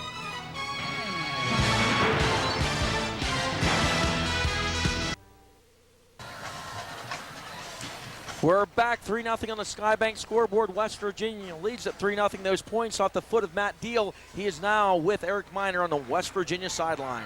That's right, Don. I'm here with Matt Deal and John Marshall. Pretty important 3 points so far. Yeah, it helps to have a nice holder and a good line to get it up there. Now, you played in the North-South All-Star game and also had 3 in that one. Yes, again, a great line and a good holder down there. It's fun. Now, in that case, you came out on the short end. Hopefully, you get a little support out here and get a little bit more than that. I hope so. I hope our defense keeps it up and keeps holding them. All right, Matt Deal, thanks very much. Great job. Thank you. We'll go back up to the booth. First and 10 under 25. Ohio takes over. Stephen Ford. And Ford with a 3-yard gain, and 1, 2, 3 Mountaineer players in on that tackle. Some gang tackling.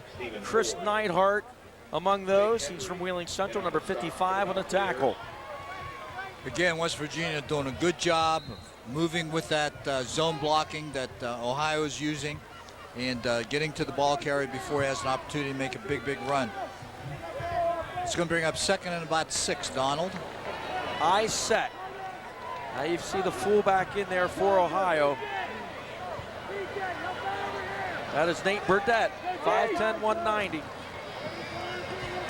Ford to the outside. Jordan Taffel with the tackle, and about a yard short of a first down. And when you talk about guys that have had great games, Jordan Taflin's definitely one of them. I tell you, he's played really a very strong game from a defensive secondary position. Right here, you're going to see Ford bounces to the outside. He's able to use a little bit of his speed. A nice move right there. But you can see Taflin does a good job staying on his feet and taking him out of bounds. Short of the first down, it's going to bring up third and about 1. Josh Kogel, Bryant Capoletti check in. They'll stay in that eye set with Burdett. Now Boougard, the tailback. I think they'd love to get him on the perimeter, maybe with a toss. No, fullback carries it. Nothing going. That's a first down. But third and short, I think he got enough. Hey, you got it on effort, because I thought the official was going to blow the whistle and say that his forward progress was stopped, but he kept on moving. Got a little help from his friends and was able to get it up there for a first down, and a big first down also. Initially, that first surge looked like West Virginia had him stopped, but he fought hard for that yard. A huge one. Now Kaiser back in. Newhart down to the bottom. Shoemaker top side. Looking to swing it to Boougard. Boougard makes the catch. Makes one man miss. And gets a gain of about 6. Wow, what a great catch by Boougard. It looked like that ball was going to be overthrown, but he made a good catch, a one-handed catch, was able to avoid a couple tacklers, get it upfield for a gain of about 5. Will bring up second and 5, maybe closer to 6. A couple of his teammates already up at Toledo, and Draylon Pree and Tamale McGee, but Boougard looking to join him, and Boougard showing his versatility tonight. Was able to break out of a tackle there by Corey Meeker. And Corey Meeker is a pretty good athlete. And he's been playing both ways. Yes, he can, and he's done a great job, too. Second and 5. Capoletti down to the bottom. Kogel up top. Boougard. Nothing. And there may be where you see some of the inexperience of Boougard at the running back spot, because with his speed, Coach, I think he could have beat them to the corner.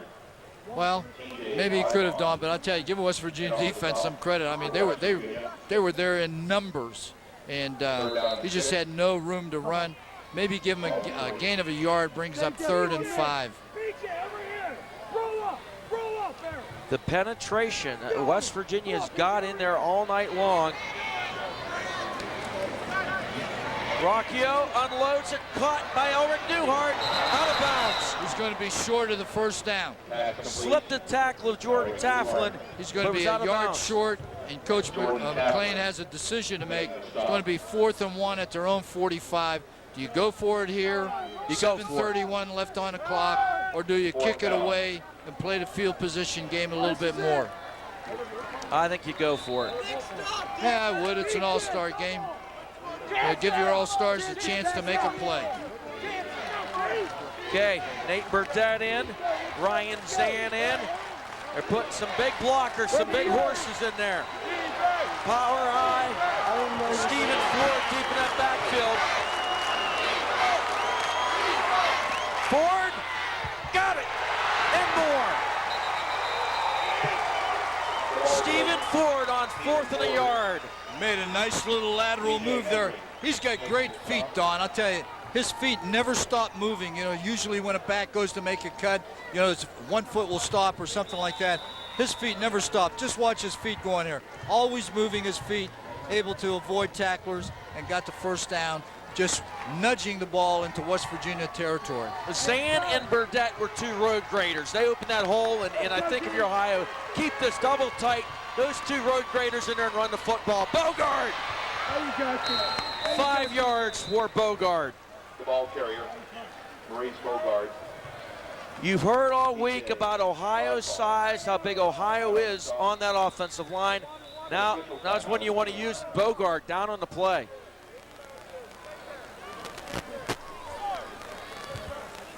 See exactly what happened here to Maurice. Hope it's nothing serious. You know, it's a great kid. You know, great athlete. Here's a guy that comes home from Columbus with 2 Ohio State track championships in the 100 meters and the 200 meters, and is probably the only athlete in Big Red history that has been part of 4 state champions. He's 5'8", 160. Here it is right here. We'll see what happens. Looks like maybe his ankle got caught in the turf a little bit and maybe pulled a groin or something.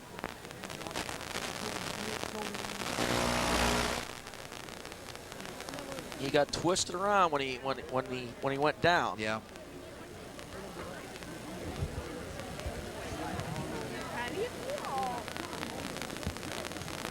Training staff's out there taking a look at Mo Boougard as we have a 3-0 set with 6:52 to go. NFL on NBC. Here's what we've got coming up. Opening night, New Orleans at Indianapolis. Will be night of our schedule. Then we have the New York Giants at the Dallas Cowboys. Now that's a Thursday night game between the Colts and the Saints. Giants and Dallas on Sunday night. San Diego at New England. Dallas at Chicago. Philadelphia at the New York Giants. Chicago at Green Bay. Let's head down to Natalie Pascarella with Tom Radizak, Executive Secretary of the OVAC. Hey guys, I'm joined now by Mr. Tom Radizak. We were just talking over there about how much work goes into this, putting on the big OVAC game. Talk a little bit about that for us. I don't think a lot of people realize the amount of time. For instance, Bob Cook, the director, will start probably in about a week working on next year's game. About the end of January, we'll make the first meeting, and for the last 2 months, Bob has spent, every day he has spent some time working on this game. And you know, that's something that you just don't, I mean, it looks like it goes so smooth, but it's a tremendous amount of work that goes into it by the people. So you're talking about all this work. Tell us, how do you think it's turned out so far? I think it's phenomenal. You know, one, I never expected the game to be as close as it is right now. And I mean, anyone that thought this is a lopsided game or anything else, this tells you right now, you don't change a format. This is an Ohio-West Virginia All-Star game. It's not north-south. It's not something else. This is what it's all about right here. And you know, these people are going to stay here for the next 7 minutes, and they're going to see a heck of a game. All right. Thanks very much, Tom. Back to you guys. And there's Mo Boougard coming off the field under his own power, shaking up on that play. Let's take another look at it, Coach. Look at it from this, and it's his right groin that he grabs as he goes down, as you can see right there. And I'm sure that's what it was. Overextended a little bit on his way down. Power eye. Toss. Ford. He gets the corner. Leapfrogs to the 35. And Stephen Ford, he's a guy, got a lot of carries at Cambridge. Good, powerful, strong running back, good speed, but gets better and better as the game goes on. You say you got a running back like Ford, keep feeding him, and sooner or later he'll break one. Here it is. They got the perimeter sealed pretty well. They're able to get upfield. A nice block downfield, as you can see from number, I think it was 46. Well, that's Nate Burdett. And did a good job of getting a good block there. Ryan Zann and Nate Burdett making the big difference blocking. And West Virginia, not that time, Chris Neidhart, big number 55, flies in, along with Corey Meeker.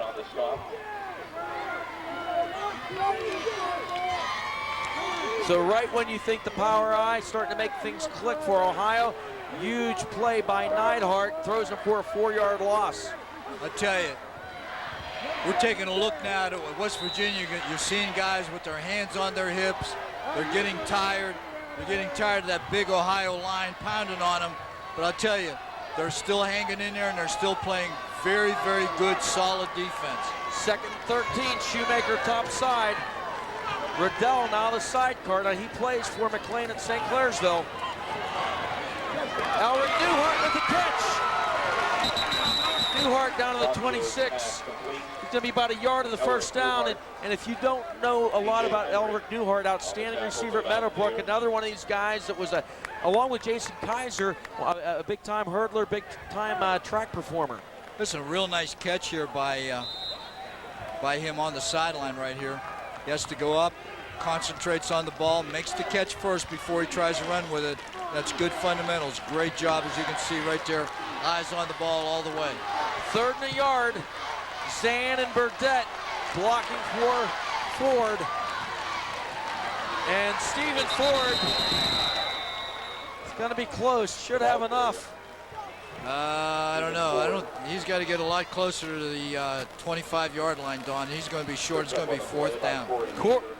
Corey Meeker with number 22 got in there. Well, I tell you, if he would have followed those 2 big fullbacks, those 2 big power backs that were lined up in front of him, I think he would have had this. He started to, and then he tried to bounce it outside, and they were right there to make the hit.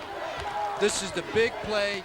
This could be the play of the game right here. This could determine Ohio's future in this ball game. 4th and 2. On the 27th, timeout, Ohio. Here's your situation. 4th and 2, Ohio on the West Virginia 27. West Virginia leading at 3-0. And Ohio needing a couple of yards. They're down 3-0. 27-yard line. You'd be looking, what, a 44-yard field goal. So they'll be going for it. That's far. Let's see if Rob Metzger can pick anything up down there. If he can get the microphone into the huddle. Come on, Steve, you need 2, baby. Let's go. Hard, boys. You got to get 2.5 yards. You can do it. We ain't covered you yet. Let's go. They want nobody over me. They got nobody. How about this? If no one's over you, we'll go wedge. All right? If they aren't over you, then we'll go 6 power. Sounds fine. Or let's go ISO 4. ISO 4. Let's go. ISO 4. Let's go. Just look over Andy. If no one's over Andy, go. Okay, ISO 4 is going to be Ford over his right tackle with his 2 up backs blocking in front of him. That's what the ISO 4 is. Even numbers to the right, odd numbers to the left.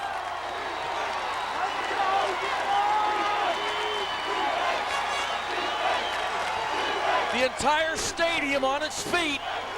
West Virginia fans chanting for defense. 4th and 2 on the 27. Rocchio keep. 1st down, Ohio. Well, I'll tell you, you had to get over the 25 and see where the spot is. It's going to be close, Don. Oh, okay. West Virginia says he's short. The nose is over the line, and boy, I think he might have got it by a nose.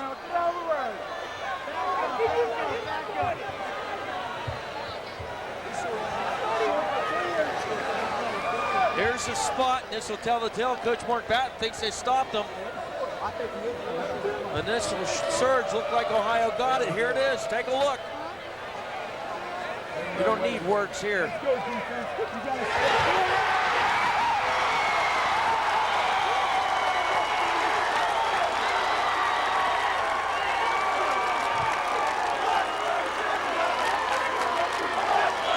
Wow.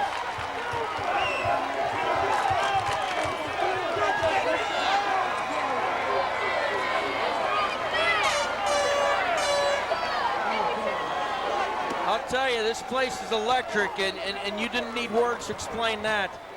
I'll tell you, the initial surge, I thought Rocchio got it, but West Virginia needed to do what they did, and they stuffed that thing. Ohio needs to get the ball back. They can't let West Virginia make any first downs. They've got to stop them and stop them cold. And West Virginia needs to show that they can run the football. Here goes Tucker.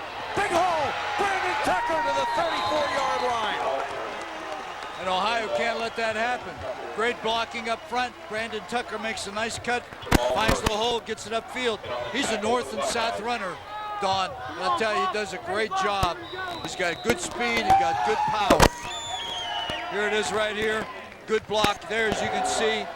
Zann's not able to make the tackle, and good positive yardage for Brandon Tucker. Hey, nice ball. Second down on the yard. I said once again, remember Zann now playing a lot of offense as well. Tucker, short. He may be short.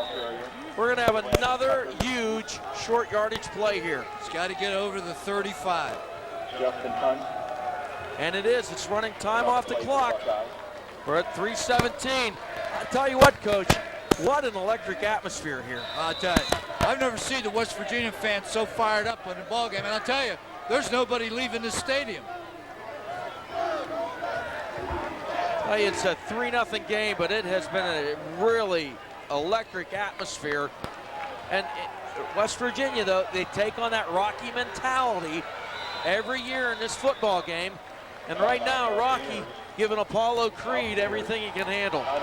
And West Virginia's taking a timeout. Let's take a break. 2:52 to go. We'll be back with a huge 3rd down and 1. Skybank scoreboard, 3-0 Mountain State. 3rd and 1 on their own 34 for West Virginia. Stack eye, they fumbled out of this formation in the first quarter. Hind ball, first down West Virginia. When they ran that play in the first quarter down inside the 5, there was a mix-up. The quarterback hit Heinbaugh and they fumbled. This time Heinbaugh gets the ball and gets the first down. Absolutely, only this time they ran it to the left. They wanted to make sure that they had the right play, handing off to the right guy. They're in that stacked eye offense. And the last time they ran it down on the goal line, on the 3-yard line, they fumbled it because the ball hit the second back in the eye, in the hip, and the ball went on the ground. They're going to stay 36. Nick Baxter, the up man in that stack guy out of Magnolia. There's Simon Mozingo, your quarterback. Sammy Heinbaugh out of Park, and then Brandon Tucker deep. Tucker. Stopped. Health plan clock at 2:20. Ohio's going to take a timeout right here. According to the scoreboard, they have 2 left.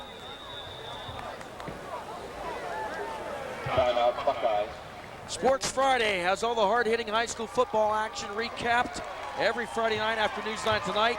Join myself and Rob Metzger for all the highlight scores and the action from the games all through the regular season, deep in the playoffs in your living room. Right now, we've got a dandy. 2:19 to go.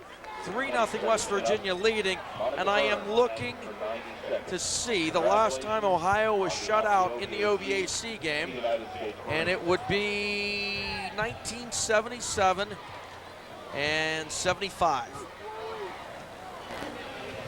Could it happen tonight? But we said a while ago, we predicted that West Virginia would need to score 1 touchdown to win this game. Right now, they may not have to. They may not have to. Right now, that 3 points holding up pretty good. And remember, Ohio missed a field goal in the first half, and the thing is, the fan base for West Virginia, loud and really sticking behind the Mountaineers. A lot of the Ohio fans right now screaming out. So we'll see what happens. Up on that front wall, we see Justin Hunt of Union Local, Tyree Dunn from Big Red, Ryan Murch from Martins Ferry out there, Landon Herzig of Edison. Now no stack eye now, the 2 backs, and they're both from Park. Heinbaugh and Burris a toss. Behind the block and goal line. Nope, he doesn't get it. Does not get it, loses a couple on 2nd down. Clock is running though. Ohio still has 1 timeout remaining, and they use it right here.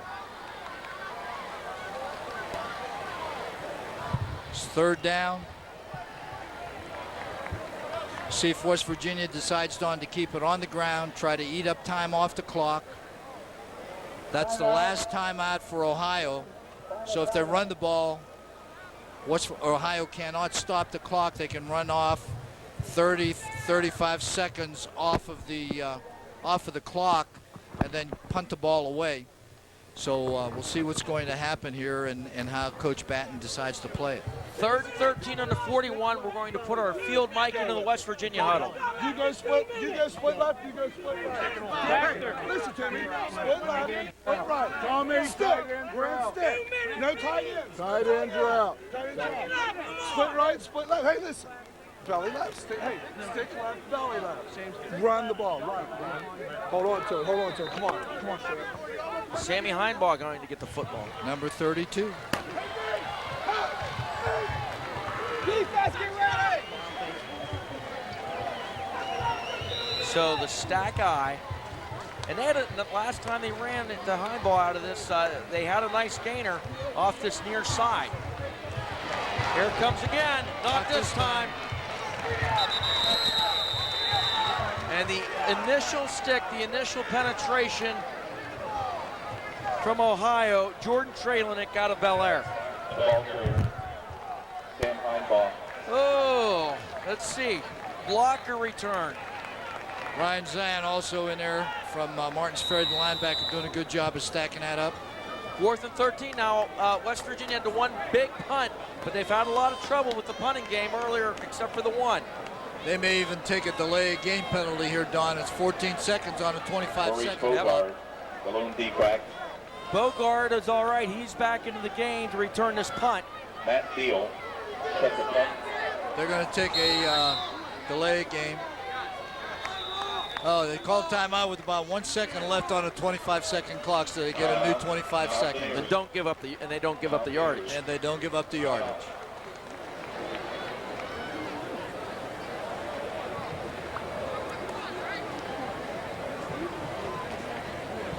Hailed as one of the top 10 shows of 2006, Friday Night Lights. The series centers on a small rural town of Dillon, Texas, where the coveted state football championship rings are held in the highest regard. Friday Night Lights back for season 2, another season right here on WTOV9. I really enjoyed that show. It'll be Friday nights this year. Friday Night Lights, Friday nights at 10. So here we go. Let's head down to the Ohio sideline and Rob Metzger. Rob. Hey, Don, as you mentioned, Mo Boougard back there to receive the punt. His injury possibly hyperextended his elbow. They worked on his elbow for a while. They wrapped it all up. You may be able to notice it, the tape around the elbow. That's what it was. Nothing with the legs or any of that. It's a possible hyperextended elbow. We'll see if he can make an impact here with 1:16 to go. What a game this is, guys. And that's your Wheeling Hospital injury report. And I'll tell you what, the guys from Ferry, Ryan Zann and Ryan Murch, have done a nice job getting in on these punts tonight. Not that time. Look at this. Boougard at the 5, trying to get to the outside. Excellent tackle. Elijah Hostetler out of Magnolia, I believe. Upended Boougard. And these haven't been the prettiest punts, but West Virginia, twice has had excellent rolls. Absolutely. I thought that was going to go out of bounds, shanked it, but, here it is on the replay. You can see Boougard coming here, trying to get a chance to get to the outside. He got a block there, but good tackle right there. Good open field tackle by the West Virginia coverage team. Ohio 92 yards away from where they want to be. Joey Wines and Mo Boougard down the bottom. 2 receivers up top side. Nick Rocchio in the gun. Rocchio letting it fly, looking for Boougard. Oh, Reese Boougard! Boougard to the 30. Boougard 20-10. Touchdown, Ohio! Unbelievable! Oh, my Lord! Right here! Wow!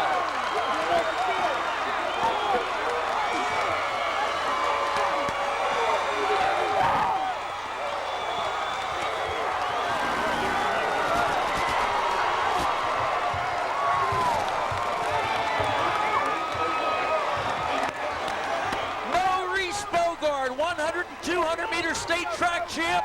You're going to see why right here. I tell you, what a perfect throw by Rocchio. Tell you, nobody's going to catch him. He just outraces everybody to the goal line. Extra point, no good. West Virginia could tie for the field goal. The extra point attempt is blocked. But I'll tell you what, you can't beat Mo Boougard on a track, and I think he thought that was a track meet there. You don't want in a track meet with Maurice Boougard.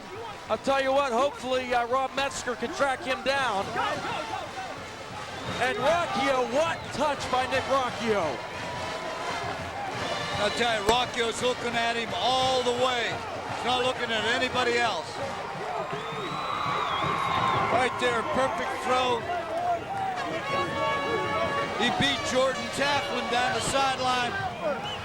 Somebody had an angle on him, was not able to make it. Takes it in the end zone for the score. Let's head to the sideline. Rob Metzger grab. Down here on the sideline, a huge touchdown by Maurice Boougard. Of course, I just mentioned he was going to get in there, see if he could make an impact in the last minute or so. Maurice, I'm going to grab you real quick here. What a up and down there. You get hurt and then you come right in, you keep it going.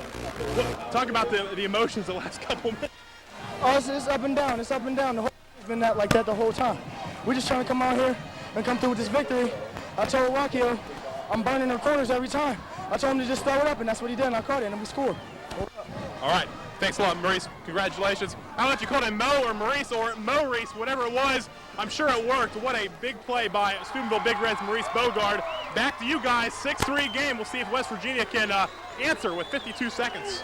We joked about it on News 9 Sports this week. I've called him Mo, Maurice, Maurice. I don't care what you call him. That kid's a player. And what a play there from Nick Rocchio. Now, West Virginia needs 3 to tie it. Here's the kickoff. Andy Goldbaugh, another track standout. Here he comes. Goldbaugh to the 31-yard line. 182. Kick return. West Virginia has one timeout left. 45.9 seconds left on the clock. I'll tell you, Mozingo is a good quarterback, has a strong arm. He's got some speed at the wideouts also. Watch this. Jordan Tafflin hasn't played wideout all night. He's in there now. Watch the double pass. Watch Mozingo to Tafflin. And Tafflin's going to throw it to Goldbaugh. At some point in this possession, here we go. Mozingo. Toss. Here's Tafflin. Tafflin going to throw it. To Goldbaugh. Incomplete. Good call, Don. Andy Goldbaugh. But I tell you, that took off about 9 seconds off the clock. It's 36.6 seconds left. We called it, and this is Jordan Tafflin. Here it is right here. Jordan Tafflin played some quarterback at Weir High School. They were running a double cross with their 2 wideouts. He's going for Goldbaugh right here. You can see that it's almost intercepted. Good coverage by the secondary of Ohio. Here's Mozingo. Looking downfield, plenty of time. Unloads, Goldbaugh makes the catch. They didn't stop the clock. It's still running. You got to use your timeout, coach. There it is. It's his last timeout. The receiver was not able to get out of bounds. The official marked it inbounds. Clock kept on running. Bang, you got to call your timeout right away. They lost about 5 or 6 seconds off the clock there. I'll tell you what, the atmosphere's been electric. I don't think I've been able to hear myself probably the last 25 minutes. You're right. Yeah, West Virginia fans real up, cheering their kids on and everything. It was dead on the Ohio side. Ohio fans were leaving the stadium. Then bang, that big electric play. Rocchio to Boougard for a 90-some yard touchdown. The state pride, the Ohio-West Virginia thing is what makes, there's always this debate, should it go north-south, should it change the format? But I'm telling you, it's the state pride between these two schools which provides the electricity and the intensity of this thing. And boy, it's shown here. Both these teams want to win this thing badly. Justin Lowe, okay, now in there. I think Mozingo's still there as well. No, actually it's Brandon Tucker, excuse me, at 34. 3rd and 4. Mozingo steps up, unloads. Joey Wines, interception.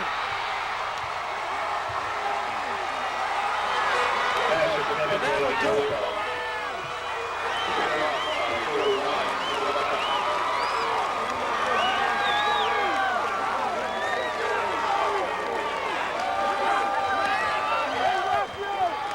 If anybody has a question about that quarterback's arm, they better look at it again because he unloaded that ball. There's a look, Coach. Spinning Floors replay. Look at it right here. He throws this ball a long, long way. Cy Mozingo from John Marshall. And I'll tell you, he wasn't too far off the target. Just excellent coverage by Wise of Ohio kept that from being a completion. One play, this game is over.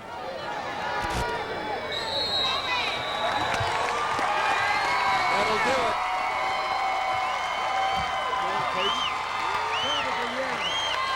What's going to go down is one of the better, more exciting OVAC All-Star games. Ohio, in dramatic fashion, on a 92-yard touchdown pass from Nick Rocchio to Maurice Boougard, wins this thing 6-3. And I'm telling you what, the ebb and flow of emotions in this ball game, but Ohio, when it came time for the big play, they got it.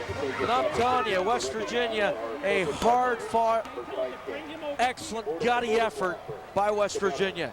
Well, I tell you, West Virginia played just an outstanding game. You know, we talked about the speed of Ohio. You know, they contained that speed for most of the ball game until under a minute left to go. When that long pass from Rocchio to Boougard, he just blew by the defender of West Virginia, made the catch and took it in for the score. And you know, it was an ebb and flow game, Don. You know, it was an up and a down game. You know, the game, even though the score was only 6-3, it was a well-played game offensively by both teams. Both teams had an opportunity to move the football. They did.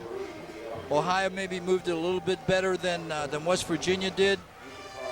But you know, give that West Virginia team a lot of credit. Defensively, they played a good game against a very, very good, speedy, big Ohio squad. And you stop and think about it, most of the night, Boougard at running back, throwing to him, using him out of the backfield. That may have been the first time all night that they really, other than being a slot receiver, splitting him out, and just letting him run a fly. I'll tell you, Coach Batton did a great job. His staff, you know, getting this West Virginia team together. You know, prior to the game, everybody was saying that, you know, Ohio just had too much talent, too much speed, too much size. They were going to dominate the game, but they did not. They did a great job. West Virginia hung in there. They played very well together, played with a lot of emotion, took a 3-0 lead, you know, late into the game. You know, it's a 48-minute game. They took a lead for 47 of those minutes. So, you know, had they not fumbled on their first series down on the 3-yard line, who knows? You know, this may have been a 10-6 game. You come together as a team, and you had. Let's hear from Coach Mark Batton. Hey, but when some things aren't meant to be, they're not meant to be. Okay. But what a great effort! What a great effort! This is the only one I'm ever going to do. You know, and that was the most enjoyable week, the most enjoyable time I ever had. Great bunch of guys. You ever need anything? Head coach Mark Batton talking to the West Virginia team. Let's check in with the Ohio huddle. I'm keeping that Husky shirt. I promise. Cold bucket week. I'll be wearing it to practice every day. Trust me. All right. But hey, honestly, coaches, you got anything? Coach Styles. Nice job. Sean, quit biting your tongue. You got something? Way to fight all the way, guys. Nice fight. Coach Gifford. Way to go, Bellaire guy. Thanks for bailing me. You did it to me enough. Yeah, Nick. Case. Proud of you guys. I got you. Hey, O-line, that's the way you're stepping up in the fourth. That's the way you do. Amen. And we got one thing they ain't got, and it's right in here. Hammer Patriots!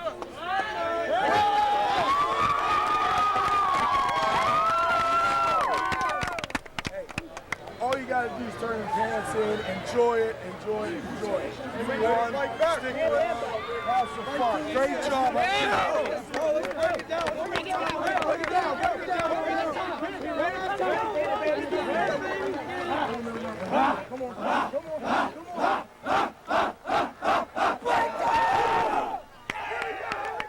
And that's the Ohio Huddle. That was head coach Brett McClean talking to the Ohio Allstars. That does it for tonight's game. Ohio defeating West Virginia by the final score of 6-3 in your Skybank scoreboard. Thanks for watching it. The Rudy Mumley OVAC All-Star Charity Football Classic, and indeed, it definitely was a classic.